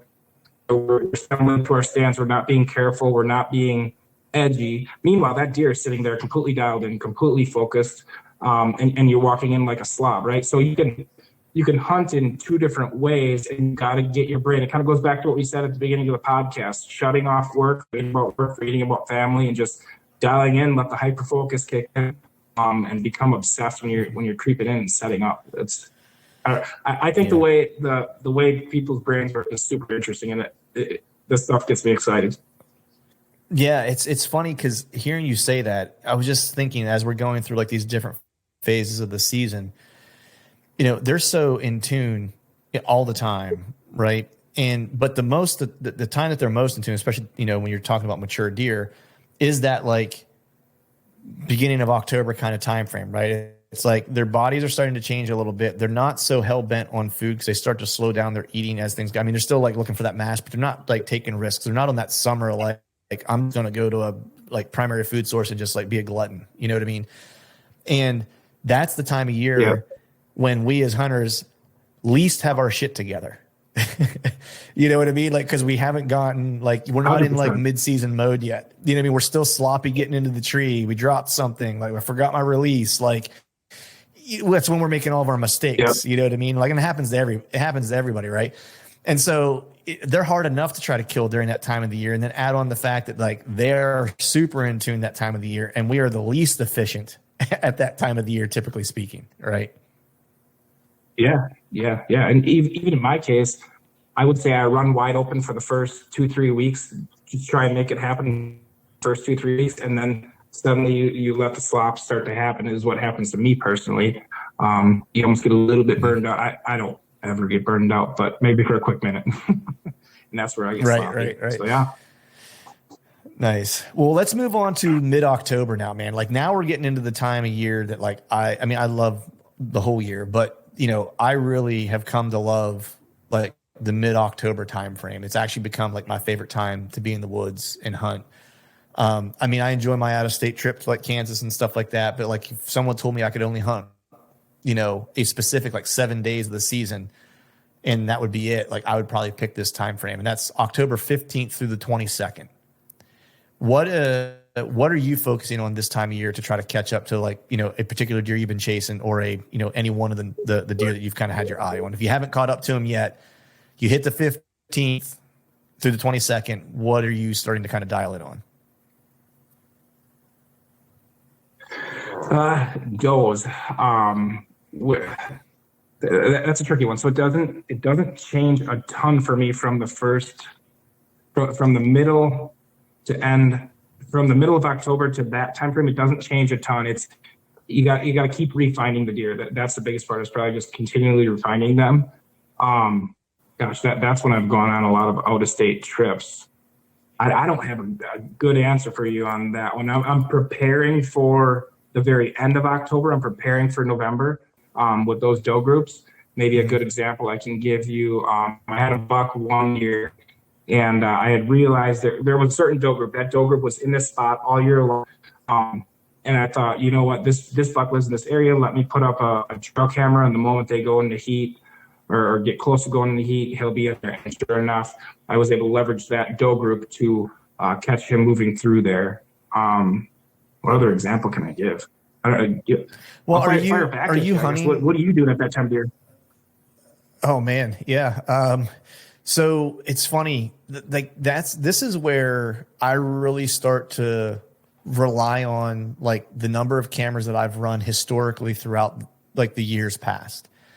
And what I've typically done is like found a bunch of different primary scrapes, and I started kind of dating them and started paying attention to when they started turning on like every year, and almost like, because I have so much pressure around me, like just because I live close to like a metro area, and just I live around a densely populated area, and the pieces of public just aren't huge. And so I can't go hunt them and hunt good spots all the time. I have some burner spots and stuff like that. But if I'm going to hunt one of the good spots, like I got to know that like my chance in that spot is going to be in my favor just by biology of the deer and how the deer use the area for that time of year. And so what I've done and what I've started to really like is that I've watched trail cameras for several years. I've talked to my buddy Greg Litzinger about this, and like consistently what I have seen is that around the 15th-ish, 16th-ish roughly, that the mature deer in a given area around a big primary scrape, if it's close to doe bedding, all the good stuff, it's in an area that's heavily traveled, has multiple things that kind of coming together in that one spot, that the most mature deer in that area will usually make his first daylight mistake during that like 2 or 3 day window, like 15th to the 18th. Like he'll show himself in daylight for the first time. It might not be at that scrape. I've caught them often at that scrape, but that's what I've kind of based that intel on. It's like every year around that time frame, I will find in almost every one of the community scrapes I have a camera on, I will see the most mature deer in that area make his first daylight mistake in that time frame. And so what I started doing was just like paying attention to like the weather, what the wind was that he wanted to make, the deer wanted to make those mistakes, each year over and over. Cause it might shift. Like the one year it was the 15th, the next year it was the 16th. The past 2 years I've hunted the October 18th on the same primary scrape and had my target deer come in like during daylight while I was in the tree. I just couldn't get him killed, and it's happened back to back years on the same exact date. And so, what I've kind of found is that they'll make that first mistake there. And that's also about the time frame that if you watch your trail cameras year round and you can find your early fawn drops in and around those areas, those are also the areas that are typically going to have early fawn drops and an early doe come in. And so you can actually catch like a little bit of an early rut in and around those areas. And that's ultimately what I start to kind of focus on, is that. And of course, foliage is changing. I'm now really focusing on, the pressure that's around me and trying to like almost use the pressure as like a circle around me, and they're pushing deer to an area and I'm going into those areas and kind of spending my time. That's really kind of how I tackle that time of year, because pressure starts to heat up just a little bit. The other thing that I do during that time frame is I hunt all during the week and really not on the weekends. Is I'll take days off from work and hunt on like a Tuesday, Wednesday, and Thursday, and won't hunt, Fridays, won't hunt Saturday, and won't hunt Monday, because there's just less people in the woods. And I think it was the NDA did a study on that, and they did a deer pressure and movement study, and no surprise, like deer pressure starts dropping Friday after work around 4:00 and it drops continuously until about Tuesday, about midday. And then it starts to ramp back up, and then you have the peak of like movement. Doesn't matter what time of year this is outside of rut. And then you have the peak of just natural deer movement, like, midday Tuesday through like Friday afternoon, and then it starts dropping again. And so I've tried to use that to my advantage of like, when are they going to make their first daylight mistake? Where are my early does at potentially? And then try to hunt midweek whenever I'm going to have less people in the woods with less intrusion, and try to work off of like the natural deer movement that should be on the upswing through those 3 days of the week. Sure. Okay. Yeah, and that makes sense. And I think what you have there is a little bit different in comparison to the way that it is around here. I've been trying to figure it out in my head the best way to explain it. I think what we see around here, a lot of your 2, 3, 4-year-old bucks are still doing it. They're starting to ramp up. They're starting to show a little bit more rutting activity. For example, I had one buck one time during that time frame that I shined, and he was on a doe. So the next morning I went to cut him off, and I was off. I set up in a tree 60 yards off, but I knew where he would be coming back late on that doe because of her. So there was like a play there. I think where I'm struggling with it a little bit, I'm going through all the kills I have on the wall, and I don't think I have any mature bucks from that time frame. I could be wrong. But what I experience is the true matures, like the 5-year-old, don't start getting affected around here anyways. They don't start doing frivolous, crazy things really until you get into November. I've heard people say the second week of November, and that's where I've killed my 2 biggest deer is the second week of November. It's just, for me, I would say not a whole lot changes at that time of the year. One thing I cued on last year, a lot of your trees start to turn yellow. And if you look, like in the big ones, you'll see all the yellow and red trees, and then you might see a pocket of green oaks. And if you go on those green oaks, they're dropping, and the deer are feeding there almost 100% of the time. So that's a little trick at that time of the year. It's not like a running activity trick, but it's a figure out where the deer are feeding type trick.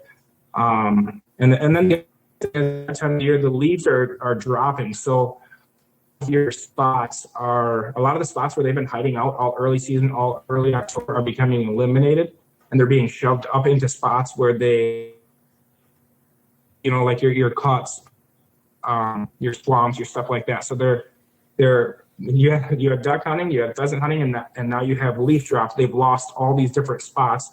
So you have less spots to look for them in a certain way. Is the way I would put it. But we don't experience crazy rut activity around here. You'll see 2-year-olds and 3-year-olds getting whacked because of it, but we don't quite experience it like that. Right. Yeah, and just so people who are listening, like, so I'm clear for them, when I say the most mature deer in this area for me, in this particular area where I live, like we're really talking about, the most mature deer around here are probably going to be that 3.5 to 4.5 year old range. Like that's going to be about it. Now, when I go to the north piece, in the big woods kind of piece, that changes because, the deer that I've had on camera the past 3 years, it kind of has me enamored to a degree. I know he's probably 6 years old. I'm pretty sure he was a 3-year-old, if not a 4-year-old, the first year I saw him, the first year I had him on camera. And this will be the third year I've had him on camera. So he's, 6 or 7 years old. That dude doesn't make any mistakes in daylight until I think what we've seen the past several years for him, like the first time like we would catch him really in daylight was around probably like the 7th of November. And then like the 14th consistently, like we've had him like for 2 years in a row. Like the 14th was a day where we saw him pretty active, so you're getting into that, like the true kind of rut where a big deer are going to finally get up and make some mistakes, So yeah, for sure. It's like the deer around here aren't that 5, 6, 7-year-old range. They're in that like 3.5 to 4-year-old range. That's why I was saying, the most mature deer for that area, I'll see him make a mistake, but he's also not top end mature as far as 5, 6, 7-year-olds. Sure. Yep. Yeah. One year years ago, I shouldn't say around here. It was to the west quite a ways, but a buddy of mine was hunting, and it was one of those deer that everybody knew about. And my buddy had it all figured out where he was bedding, and he sat on that deer. He had tracks going into it was a single bed in the cattails, and he had a single tree that he could hunt in. He was hunting real low in the tree down the cattails, and he sat after hours waiting for it to get jet black, and he could just hear the deer just sitting in the bed, just staying in the bed at that time of the year, trickling around in the water, and then maybe it caught a whiff of him. But man, sometimes them old ones sit tight at that time of the year. They're just smart. They've been through the ringer before.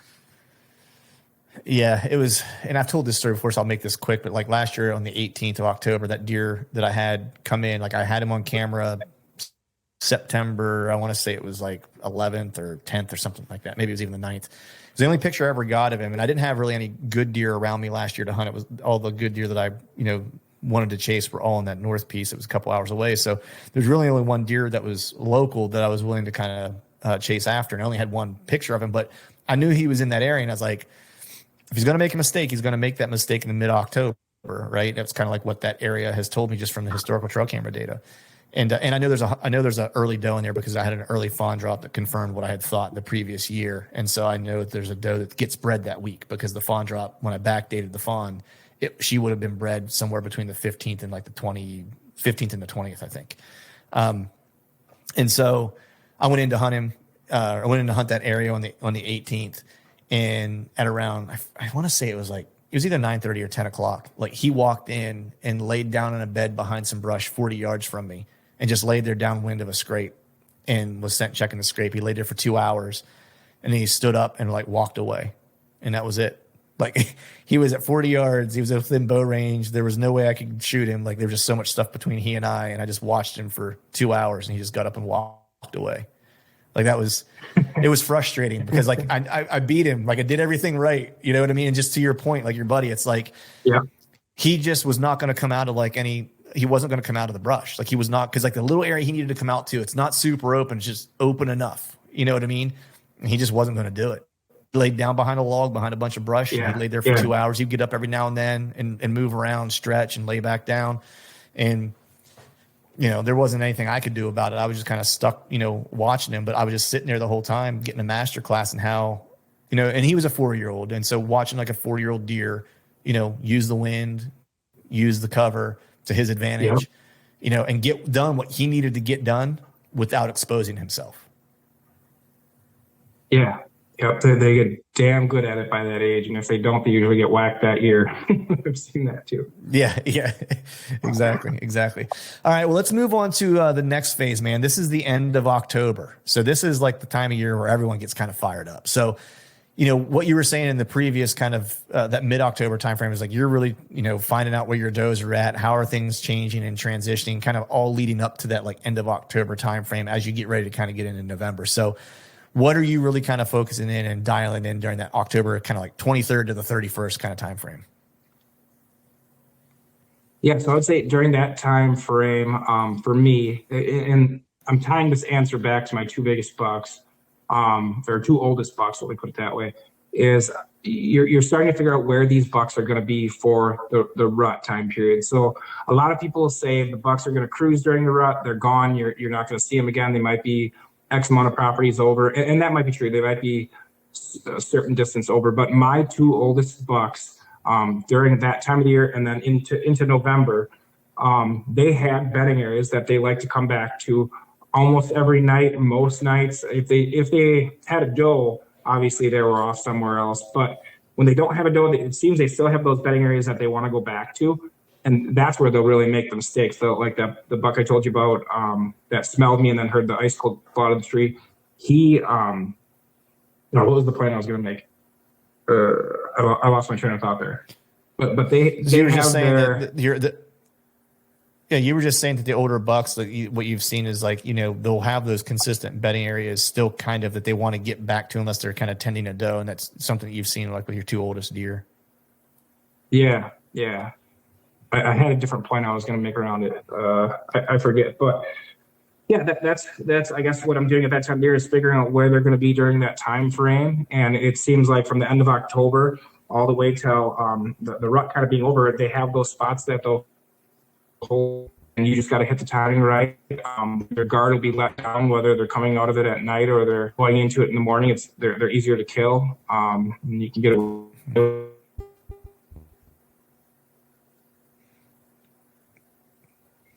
Right. Are you this time of year, are you starting to kind of up the ante on your morning hunts this time of year? Yeah, 100%. Yep, that's where I have no Yeah. problem just throwing morning sits at different situations. You've had those spots where you always wondered if you can make it work or can't make it work. I'll just throw them and that happens. So 100%.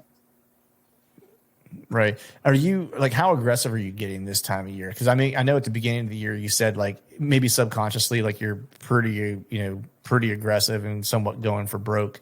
But when you hit this time of year, are you, and I know you typically like your style is like relatively aggressive. Like you want to get in on the deer, you want to get close, but given how aggressive you like to hunt in general, do you feel like this time of year, are you kind of keeping that same kind of aggressive approach? Or are you dialing it back a little bit? Like what's your kind of feeling there?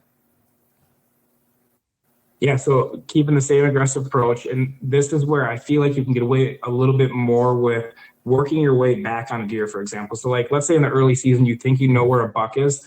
Slowly working your way in, I think will hurt you because that buck will smell you as you work your way in over a period of 4 nights or 4 sits. Now at this time of the year, you can kind of get away with it working your way in because it seems like they'll just tolerate more. So if you almost don't have to be quite as aggressive. You can still be aggressive. I know that's not a clean answer to that, but it varies. It's situational depending upon the buck. How about yourself on that one? Are you? I mean, I kind of follow like a similar approach, that you do to a degree. It's like for me, because of my job and stuff like that, and I have limited time to get out. Like I don't really see a lot of sense in not being aggressive. Like it just doesn't make sense for me because I have but so much time to do it, And so if I have a day to go hunt, Yeah. and I've got the good wind for a spot or whatever, and I know there's like a couple of decent deer that are around there, I hunt more like a coyote for opportunity. Like I usually don't target a single deer. I usually I'll have 3 deer that I'm willing to kill that are in a general area. And if I see any one of the 3, I'll kill them.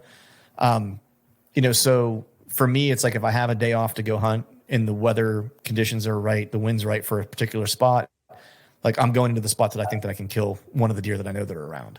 Like that's just because otherwise, I don't know when I'm going to get an opportunity. Like there's so many times, like last year, there's a great spot that I found postseason scouting the year before. And just like a huge signpost rub, huge community scrape in this area, oak trees that are kind of around it, just like I had a hunt in there 2 years ago and I had 2 different bucks kind of walk in. One was a shooter, just was never able to get a shot. He stayed behind a piece of brush. He was like maybe 18 yards away, just was not going to give me. He made a scrape that was there and he just wasn't going to give me a shot. And then a couple minutes later, like the buck walked by and I could have shot, but he just was an 8 point, but wasn't what I was necessarily looking for. And I had no clue either of those deer were in the area. And dynamite spot, and I didn't hunt it once last year. You know what I mean? Like, because I just didn't get the right wind for it. So point being is that if I have a day off to hunt in the wet and the wind's right for a spot, like I'm going to go hunt it regardless, as long as I'm not going to, blow anything up. I'm not going to hunt a spot wrong just because I have the day off, but I'm not going to not hunt a spot because I'm saving it necessarily. You know what I mean? It's like if I know there's deer in the area and I have the chance to go hunt it, I'm going to go hunt it. Sure. Yeah. And I would agree. When I get when I'm running out of ideas, out of thoughts, that's where, like I said, a lot of times I'll be hunting a target buck, but that's where I'll start throwing sits at spots like that because magic can happen, and I've done it and had stuff happen. But yeah, that's a good point. Yeah, and that was kind of what happened that first year I hunted it. It was just a bad weather day for the other spots that I typically would have hunted, and I just didn't have the right wind for the places that I really wanted to be in that, for that particular day. And so I was like, you know what? I never hunted this spot. I found that this year scouting, I'm just going to go here and throw a hunt at it because I don't really know what the wind is going to do. I mean, my wind's good for access, but I don't know what it's going to do when I get there. I was like, the only way I'm going to find out is like to be there. And so I just went and hunted it, and what I learned was kind of similar to what you were talking about earlier. It was a north wind blows south there, and a south wind blows north there. Yeah, and that's why the deer are there. Yeah, and it was just like, and so I would have never known that without hunting it, and so now I know, when I have a south wind, it's actually going to blow north there, and that's actually the wind that I need to hunt there. You know what I mean? Like that's the best wind for me to be there. Okay. That's where they like that wind. Because I saw all kind of deer that day. They like that wind, and I'm pretty, like I'm on the edge of being not good. You know what I mean? Which is like, as we know, it's almost perfect for them and almost wrong for me. Which is the ideal kind of situation to be in. So yeah. But cool, man. Cool.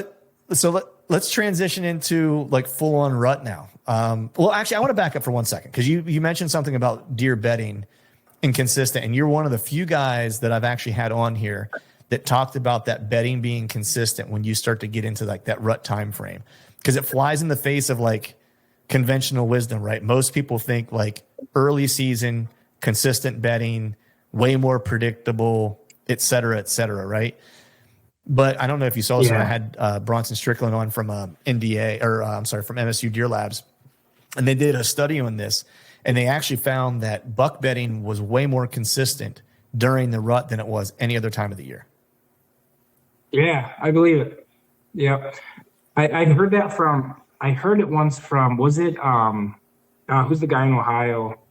Ben Rising. Ben Rising might have said it. Mm-hmm. God, isn't that when he kills a lot of his big deer? Is during that time frame? I think so. Yeah. It does. They're more consistent. They have less spots that they can lay. As I explained before, a lot of spots have been eliminated, so I think that's part of why they're in those spots. I think the inconsistency that people are experiencing and sensing is suddenly they don't get a picture of their buck for 3 or 4 nights, and maybe he was off with a doe. Maybe he had 2 does back to back, and you didn't see him because of that. But when he's got that little dry spell of 2 or 3 days, he might not have a deer. He's going to be in that bedroom, and that's where I've killed 2 of my biggest bucks. So yeah, right. You can almost camp out there and wait for him to come back, and it's almost when he comes back, he's going to be very run down, and a lot of times it's in daylight or he's leaving in daylight. I love that time of year. Yeah, and I asked when I had him on, and unfortunately they only have, bucks collared, and I wish, he also wished that they had some does collared, because what I had asked was like, those bucks, those bedding areas that are on that GPS map, like how close are they? I was like, if I were to bet money, I was like, I would bet that they are close to doe bedding would be my guess, right? Where they're keeping eyes on doe groups, and they're probably bedding like not far or adjacent to where does happen to be bedding. And he's like, I don't have the data to say it. He's like, but as a betting man, he's like, I would probably take that bet. He's like, I would think that that's probably the case. Yeah. And it also made me think of a conversation that I had with, oh God, I can't remember. I can't believe I'm forgetting it. John Eberhardt. This was years ago. And like one of his strategies for this time of year is that he will hunt like in and around certain scrapes, because well, just like that buck that I had that encounter with last year, that buck came in and laid by a scrape and just bedded down by a scrape. And he was like, you'll be surprised as to how many bucks, mature deer, because they know the game. They're not going to run. They're not going to move unless they have to. They're not going to expend extra energy unless it's not because they're smart. It's just because that's what their body is telling them to do. You know what I mean? Like they're just very attuned, right? Yeah. And he's like, and these big deer will sometimes come lay right outside these scrapes, check it on the downwind side. If a hot doe walks through, then they get up and intercept the doe. Like they're not going to go fight other deer for does. They're just going to sit and wait where they know does are going to come to. And then it all kind of made sense when I talked to Dr. Strickland. I was like, there you go. These bucks are bedding like in and around these doe groups, probably in and around scrape areas and stuff like that, to where they can just use their nose to find the doe without having to move, you know, and let them come to them as opposed to them go find them. Yeah. Yeah. 100%. That makes sense. And another cool example of that research study in regards to them being more consistent at that time of the year. So the buck that I shot 2 years ago, where I talked about it, I'll just reiterate where I talked about him smelling me and then getting spooked by the icicle. I had tabs on that buck in the summer, and right before a velvet shed, I'm just going to guess as the crow flies. I recently had a guy send me pictures. He was getting pictures of it. It was like 3 or 4 miles away from where I was seeing him in the summer, and then where I ended up killing, which is pretty close to where I was seeing him in the summer. So even at that time of the year, man, they're moving around. But during that rut time of the year, if you have his spot nailed down, if you know where it is, I think you can kill him. I like that. And I've just seen it also just in Kansas, not so much from a bedding perspective, but kind of from a bedding perspective, because like I've caught the past 2 years, I've caught big deer walking back to the same area. I don't know exactly where they're bedding because there was a piece of private that was like adjacent to this like walk-in access stuff that I didn't have access to, but like I kind of knew where they were going.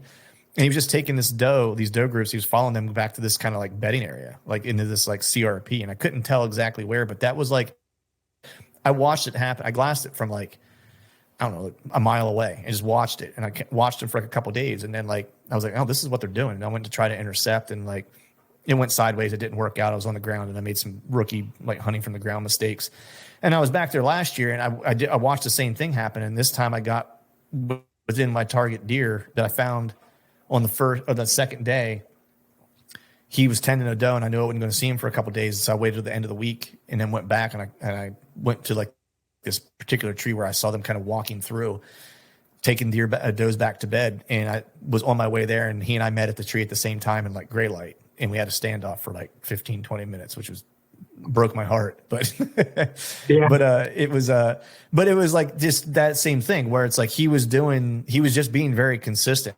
Like we think it's like that time of year's chaos, and some of it is, but I think some of those older deer are way more consistent, because he was a big deer. Like he was probably a 5-year-old, I'm just guessing, but he was like in the high 150s, 160s, you know, like he was a big deer. And I think those older deer are just way more consistent even during that time of year than we think. I think we get enamored by the craziness of all like the 2, 3, and some 4-year-olds that are just running buck wild. Right. And then I think that those older deer, those some 4, most, 5, 6, and 7-year-old bucks are just very consistent, way more consistent all year round than we give them credit for. Yep. And I think one thing that can throw that off too is I'm thinking of like a buck that was killed a few years back, ended up scoring 169. The spot that he was in during the rut, he ended up from that spot, he ended up being killed, I would say like 2 miles away. And the reason for it was he was killed during the gun season, and he was on the back of a doe. Like he was tight, he was with the doe. So yeah, he did find a doe, and he moved up because of it. Now he was shot 2 miles away. So now people are going to go, oh, look, they traveled. He was shot 2 miles away. Well, yes, but for the spot that he originally was living in during the rut, you probably could have killed him there too, just not during the day when that doe was in heat. So I think it paints the wrong image that these things are just off running everywhere. Yeah, they are, but it's a little bit, there's a lot more to it than just that, right? Yeah, no, I think that's a great point, because it's like, if she wasn't ready to be bred, was he going to follow her across, hell and fire? Probably not. You know what I mean? Like, but she was like at that right point. You know what I mean? It's like, we've all been in the woods where it's like, it's gone bananas, and it's like, yeah, you have a doe that's like ready to be bred like right now. right? And so yeah, they're gonna kind of go crazy at that point. But if she was 3 days out, he might nudge her around a little bit, but he's probably not going to walk across heaven and earth to follow her. Like he'll probably cut another one as he's following her. You know what I mean? That's closer, or whatever the case is. So. Right. Well, cool. I mean, so for that, so we've been kind of talking about the rut time frame anyway here, but just like officially, like that time frame, I'll just say like the 1st through the 20th. Like, what are you kind of dialing in on? It sounds like you're still kind of dialing in on like those bedding areas, that those bucks are going to want to still consistently kind of use. They're still going to be predictable, and that's kind of what you're focused on still. Yeah, not a whole lot changes. I don't think I have anything new to add from in that time frame. It's kind of the same to everything we just spoke on, I would say. Right, and you're still at this point. Yeah, and you're doing a lot of all day. Is it all day sits for you at that point then? Like, is it just you're in the woods in the morning and it's just an all dayer? No, I've tried the all day sit thing and I just don't have patience for it. I'd rather sit in the morning, do some scouting, than sit in the evening if I have vacation. Otherwise, I'm working at that time and I'll get my morning sit and or get my evening sit. So it varies. Okay. So when you get down and you're doing some scouting, like what are you looking for that time of year? Because I think the one thing that people get confused by is that, October, it's kind of, I don't want to say it's easy, but like bucks are laying down a lot of sign, right? Like they're laying down rubs, they're opening up scrapes. And if you see a fresh scrape that's opened in an area that looks really good with some buck sign and there's a good deer in the area, like chances are you should probably be hunting not too far away from wherever that hot sign has been laid down. You get into like the November time frame, and I see, especially like Instagram and social media and stuff like that, you see a lot of guys wasting time hunting scrapes that time of year, whenever that's really when they start to kind of go cold, right? Like, I mean, if you find one that's just been opened in that time frame, like, yeah, hunt it, because that's probably the only one that's open like in the general area, right? So that's probably a good spot. But like generally speaking, the scrape thing kind of starts to go out the window once you hit that like 31st of October, November 1st or 2nd. It's kind of dead at that point. Like most of those scrapes are dead and occasionally will open back up. Yeah, I see that too. We don't see a lot of the scraping around here like I've seen in some of the other states that I've hunted. So scrapes are a tricky one to speak to, but you're exactly correct. You're not the hot sign thing unless it's a track or unless you're in his bedding area and you bumped him out. I guess I'm more so playing off the experiences that I'm having in the tree than what I'm seeing the deer do, what I'm seeing happen, and I'm reacting to that at that time of the year. It's kind of a here and now, make it happen right now. No waiting. So, okay. Yeah. Okay. So what would you see that would like make you change, or that would give you like, okay, I need to do this now? Sure. So the buck I killed 2 years ago, for example, I'll go back to that one. The night before, I thought that bedding area was shot because Mario had killed his deer in that bedding area a few days earlier. So I thought it was shot. But that night I went through that entire block and just went through everything thick enough that could hold a buck to try and figure out where this big one was hanging out. Went through everything, and I did not bump into him. And at very last light, I thought, let me creep over this ridge and see what's going on over where Mario killed his deer. And I crept over, and at very last light, like a 120 class 8-point came out like a 3-year-old. Maybe 120 is a bit of an exaggeration for an 8-point, but it came out of the bedding area, and that told me there was still something going on in there. So went back the next morning, ended up killing him in there. So I reacted to what was happening right then and there. The bucks were using that bedding area. So I saw it and made it happen. My other biggest one at that time of the year, I had trail cam. I got a trail cam picture of him one night coming from the specific direction. So that night I headed in that specific direction. Scouted my way in, set up, had him come out and killed him that way. So it's just reacting to what's happening right then and there. Would you say you play like, and I don't want to put words in your mouth here, but it's like, it almost feels like, you play more off of visual somewhat than I don't want you to take this as an insult. I'm trying to figure out how to say this in a way that makes sense. Like, I know you hunt hot sign, right? But like just listening to you talk and we've talked, you've been on the show before, and we've messaged and stuff back and forth, and I've watched like videos of you and stuff like that. But like I'm almost getting the sense more that you you play more off of visual, almost like someone who hunts like plain states, because that's what you do out in the plains. Like you don't really pay much attention to like rubs and scrapes, except it'll tell you if like a good deer might be in the area, if there's deer activity in the area. But you really want a visual, right, to tell you that that's where that deer is, or that's how the deer are behaving, or that's how the deer are using this terrain, versus like finding a scrape or finding a rub. It almost feels like you are way more focused on like, I want to see the deer do the thing, and then I will make a plan, versus like, oh, here's some rubs and scrapes, and like I'm going to set up here. Yeah. Yeah. I've never thought of it that way, but I think you're actually correct. I need that visual because I talked about shining in the summer, or getting the trail cam picture, or hearing from somebody that it's happened. I need to know that something's happening. Now, when I hunted like Pennsylvania with Dan, Michigan, we were reading sign when we killed, that was a 2-year-old. Minnesota, that was early. I mean, we're going through different time periods now. Those weren't visuals. That was more hunting the sign, hunting the food crop. That was different. So not always, but yeah, you're actually right. And maybe, that's a good self-awareness thing for you to say that to me, because maybe I need to keep that in mind and go off my gut a little bit more, and then go off of reading sign a little bit more, right? Because you almost got visual, you got reading sign, you have your gut. And I think there's a lot to the whole gut thing. I really do. The instinct of it, I think there's a lot there too. But yeah, that's actually very interesting.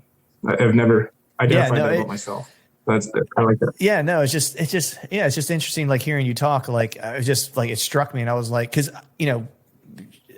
I always kind of probably wrongfully assumed that you were very much like a sign, and I know you are, and that's why I wanted to make sure I said this the right way, because I didn't want it to seem like off-putting.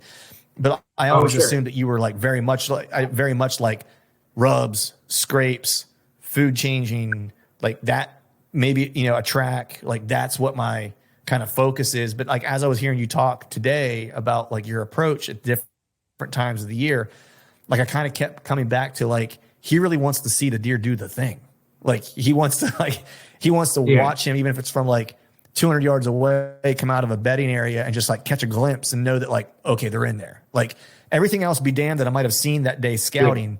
I know he's in there. I don't care what I saw over here 200 yards away. I know that there's deer in here, and that's kind of like what I was picking up on. Yeah. I just thought it was really interesting. Yeah, no, that is interesting. And so the thing I would add with the actual reading of the sign then is the reading of the sign is the very last piece of the puzzle. So you know it's happening, you see it happening, and then that's when you move in, you're in close, you're in that zone where you're either going to screw it up and they're going to smell that you were there, or you're going to kill them that night. And that's where you got to be able to flip the switch and read the sign. So yeah, it's a combination of both. Yeah. Right. Interesting, man.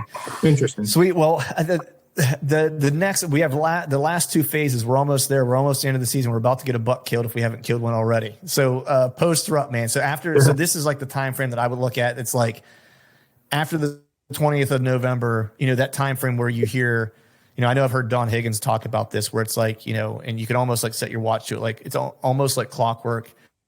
The biggest deer of the year typically always end up getting killed around that like Thanksgiving time frame, that post, like when they're zombie walking, like they're straggling, they're looking for that last like 1 or 2 does that might be in. They got to cover a little bit more ground. They got to like expose themselves just a little bit more. And for those older deer, it seems like that's when they really kind of make their fatal mistakes. And so what do you do during that time of year? Is there anything different that you do whenever you know that like, the last of the good stuff is almost gone, but it might almost be the best? Sure. So that for us in Wisconsin, that goes into our gun season, and for me, our gun season is a shit show.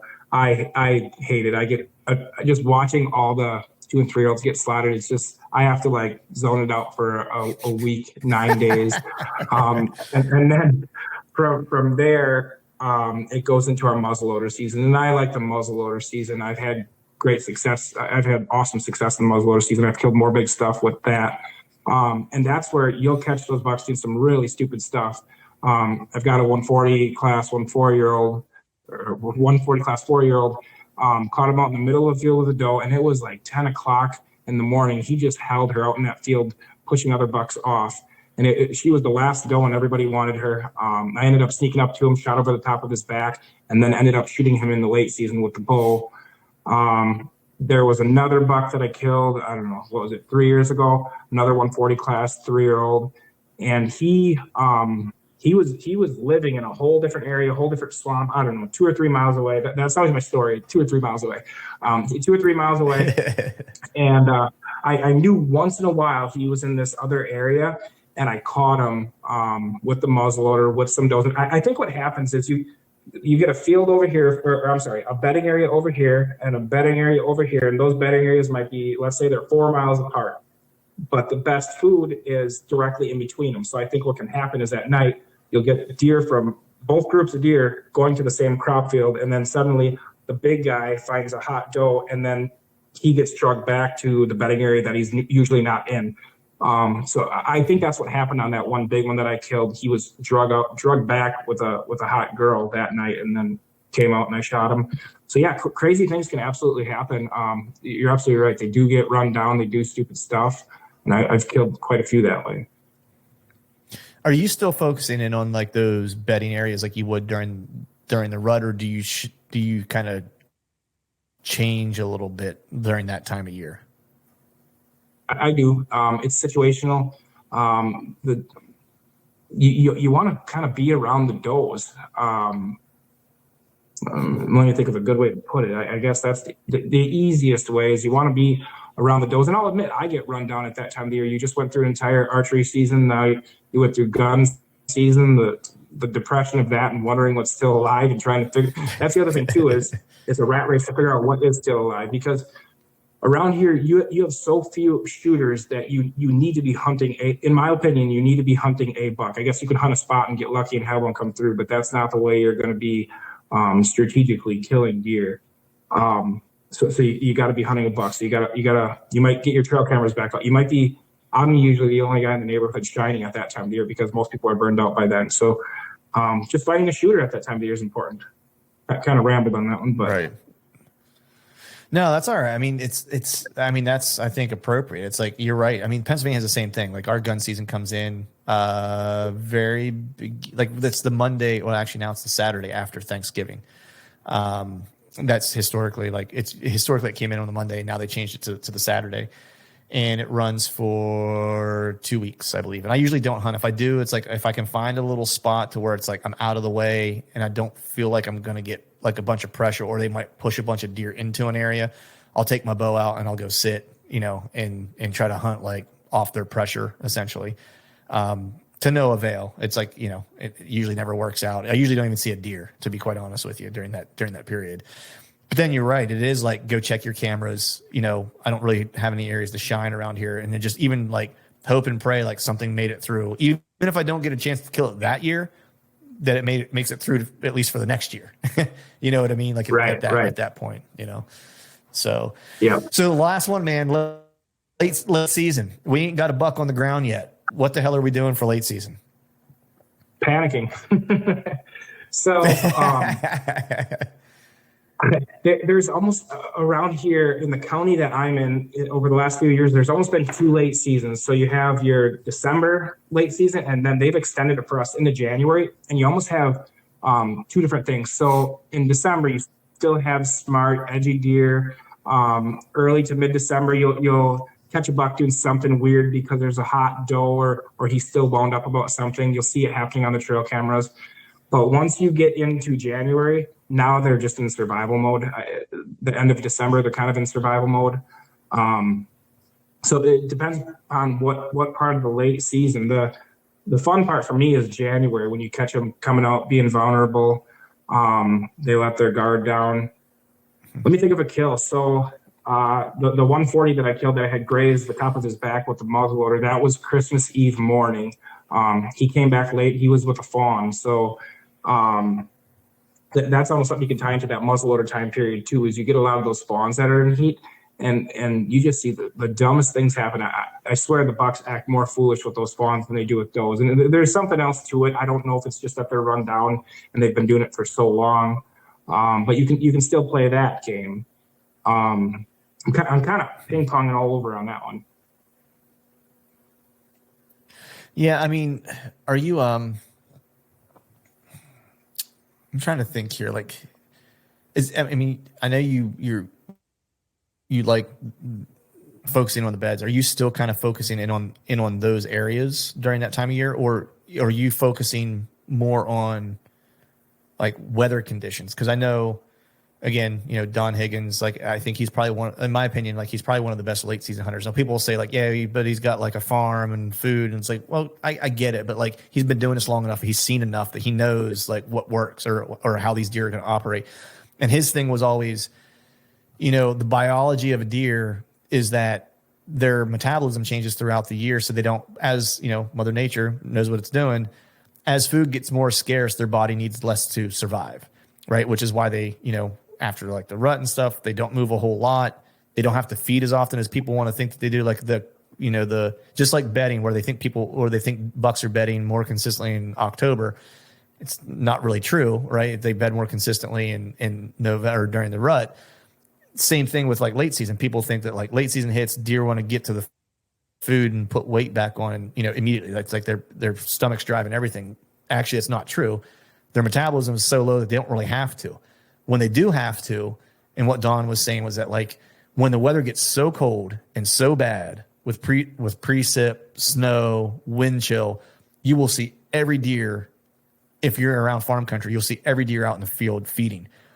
If it's not super bad, he's like, you'll see a few, but it's not going to be like a mass exodus to like the food sources or whatever until the weather just gets super, super shitty. He's like, and the shittier the weather, he would never say that. Don would actually kill me if I was quoting him using a curse word. But the worse the weather gets, the more deer you're going to see. The more mild the weather is, the less deer you're going to see, and the less opportunity you're going to have during late season, because they just biology tells them they don't have to move. Yeah, that's interesting. That's a great point. So we experienced that last year. Did you guys have a light winter or a light December last year? December, early January? We had a super late December. Yeah, we had a super late December, and then that just got super shitty. Like halfway through the first week of January, I think, where it just like we had like freezing rain, snow, rain, ice, and it went on like that for felt like a month. Okay. Yeah, so like I mentioned last year, for example, I had one buck that I really wanted. The plan was to kill him in the late season like this, and I've got years of history with this buck, so I expected to be able to get onto him. Well, we had some doe hunts, so it was going to be right after Christmas when I could get onto him. And that warm weather, he didn't have to do anything. He wasn't moving. He was sitting tight where he was. I had people that were giving me updates that were monitoring that area. Because I needed the weather to force him out of that area so that I could hunt him where he was going to be. And we didn't have that weather. At the very end of January, I want to say it was like the last week and a half, is where it got bitter cold. We had 0-degree temps, single digits during the day. And that's when we had what I needed for late season. There was a different private piece on during the last night of the season that I sat on. And I was a few trees off, but I watched 2 absolute shooters, a nice 3-year-old come by, a few little buckets. It was like deer hunting heaven at that time of year. Even that other one, had we had that cold weather that just beat that really frigid cold weather for 2 or 3 weeks straight, it would have beat him up, and I really feel I would have been able to kill him. So yeah, I would say at that time of the year, if you don't have the good cold weather, if you're in the 30s and 20s, that's tough. It is tough. Yeah, good luck, because no tree or no leaves on trees. Everything sounds like it makes like like racket. Doesn't matter how quiet you're trying to be. They can see a long ways, right? It's like everything in the world is stacked against you at that point, unless you get some cold weather that makes them want to get up, and they just won't move until dark because they've just been pressured all year. Yeah, and there's something in the cold too. Maybe I'm going to sound like a quack again. I'm going to go out on a limb here, but there's something with the way your brain works in the cold, and I swear it's conserving something you don't think is. I've noticed that when I'm in the tree, I don't think as clearly. So like if I have a situation happen in the woods, when it's at 30 degrees, and then I go back home, I can recall why I made all those decisions, why everything happened, all that. If it happens in the winter, I'll make certain decisions, and it'll make sense to me at the time. I'll go back home and I'll go, why the frick did I do that? And it's I feel like in the cold, your own decision making is different. It's not as it's kind of like when you get tired. They say when you get tired or when you drink, your prefrontal cortex shuts down, which is like the risk management part of your brain. And I swear some sort of judgment or quality of judgment goes to shit at that time of the year. So you have to compensate for that. So there was a buck one year that I was hunting in the morning, and I made sure to have all my T's crossed, I's dotted. I had my stand set in a certain way. Like, I had a process every morning when I hunted so that I wouldn't mess it up when I got in the cold and my brain wasn't working correctly. I don't want to say my brain wasn't working correctly, but there's a piece missing there. And I bet I could Google search it and figure out what it was. But you have to be way more prepared, more T's crossed and I's dotted at that time of year, in my opinion. Yeah, I think it's a good point, man. I think that time of year, it's less about strategy and tactics. To me, it's more about mental fortitude. You know what I mean? Because it's cold, it sucks. You're at the end of the year, you still have a tag unfilled, right? You've been through the whole year. The rut grinded you down just like it did the buck that you're chasing. And it's just now it's a battle of will at that point. Yeah, absolutely. Yeah. Nice, man. But speaking of a battle of will, man, you've made it almost 2 hours. So I commend you for your energy for 2 hours. But I'm going to be sensitive to your time at this point, and we're going to go ahead and call it. But before I let you go, let people know where they can follow along with you, whatever you got going on for this upcoming season. Sure. Yeah, I don't have much going on. I don't care if I'm famous or not. I do a little bit on Instagram. I'll post a little bit here and there, and that's about the only place you can find me right now. Maybe someday I'll do a YouTube channel, but that's about it. Thanks for having me. Awesome, man. Well, yeah, man. Well, good luck this year, and appreciate you come on, buddy. Let's stay in touch. All right, folks, that is a wrap for today's show. I'd like to thank all of you for listening, and if you haven't yet, please head over to iTunes and leave us a 5-star rating, and be sure to subscribe to the podcast. And while you're at it, head over to YouTube and give us a sub there as well. I'd be super appreciative if you do those couple things for me. And before I shut this thing down, we need to give a big shout out to our partners who continue to help us make this podcast possible.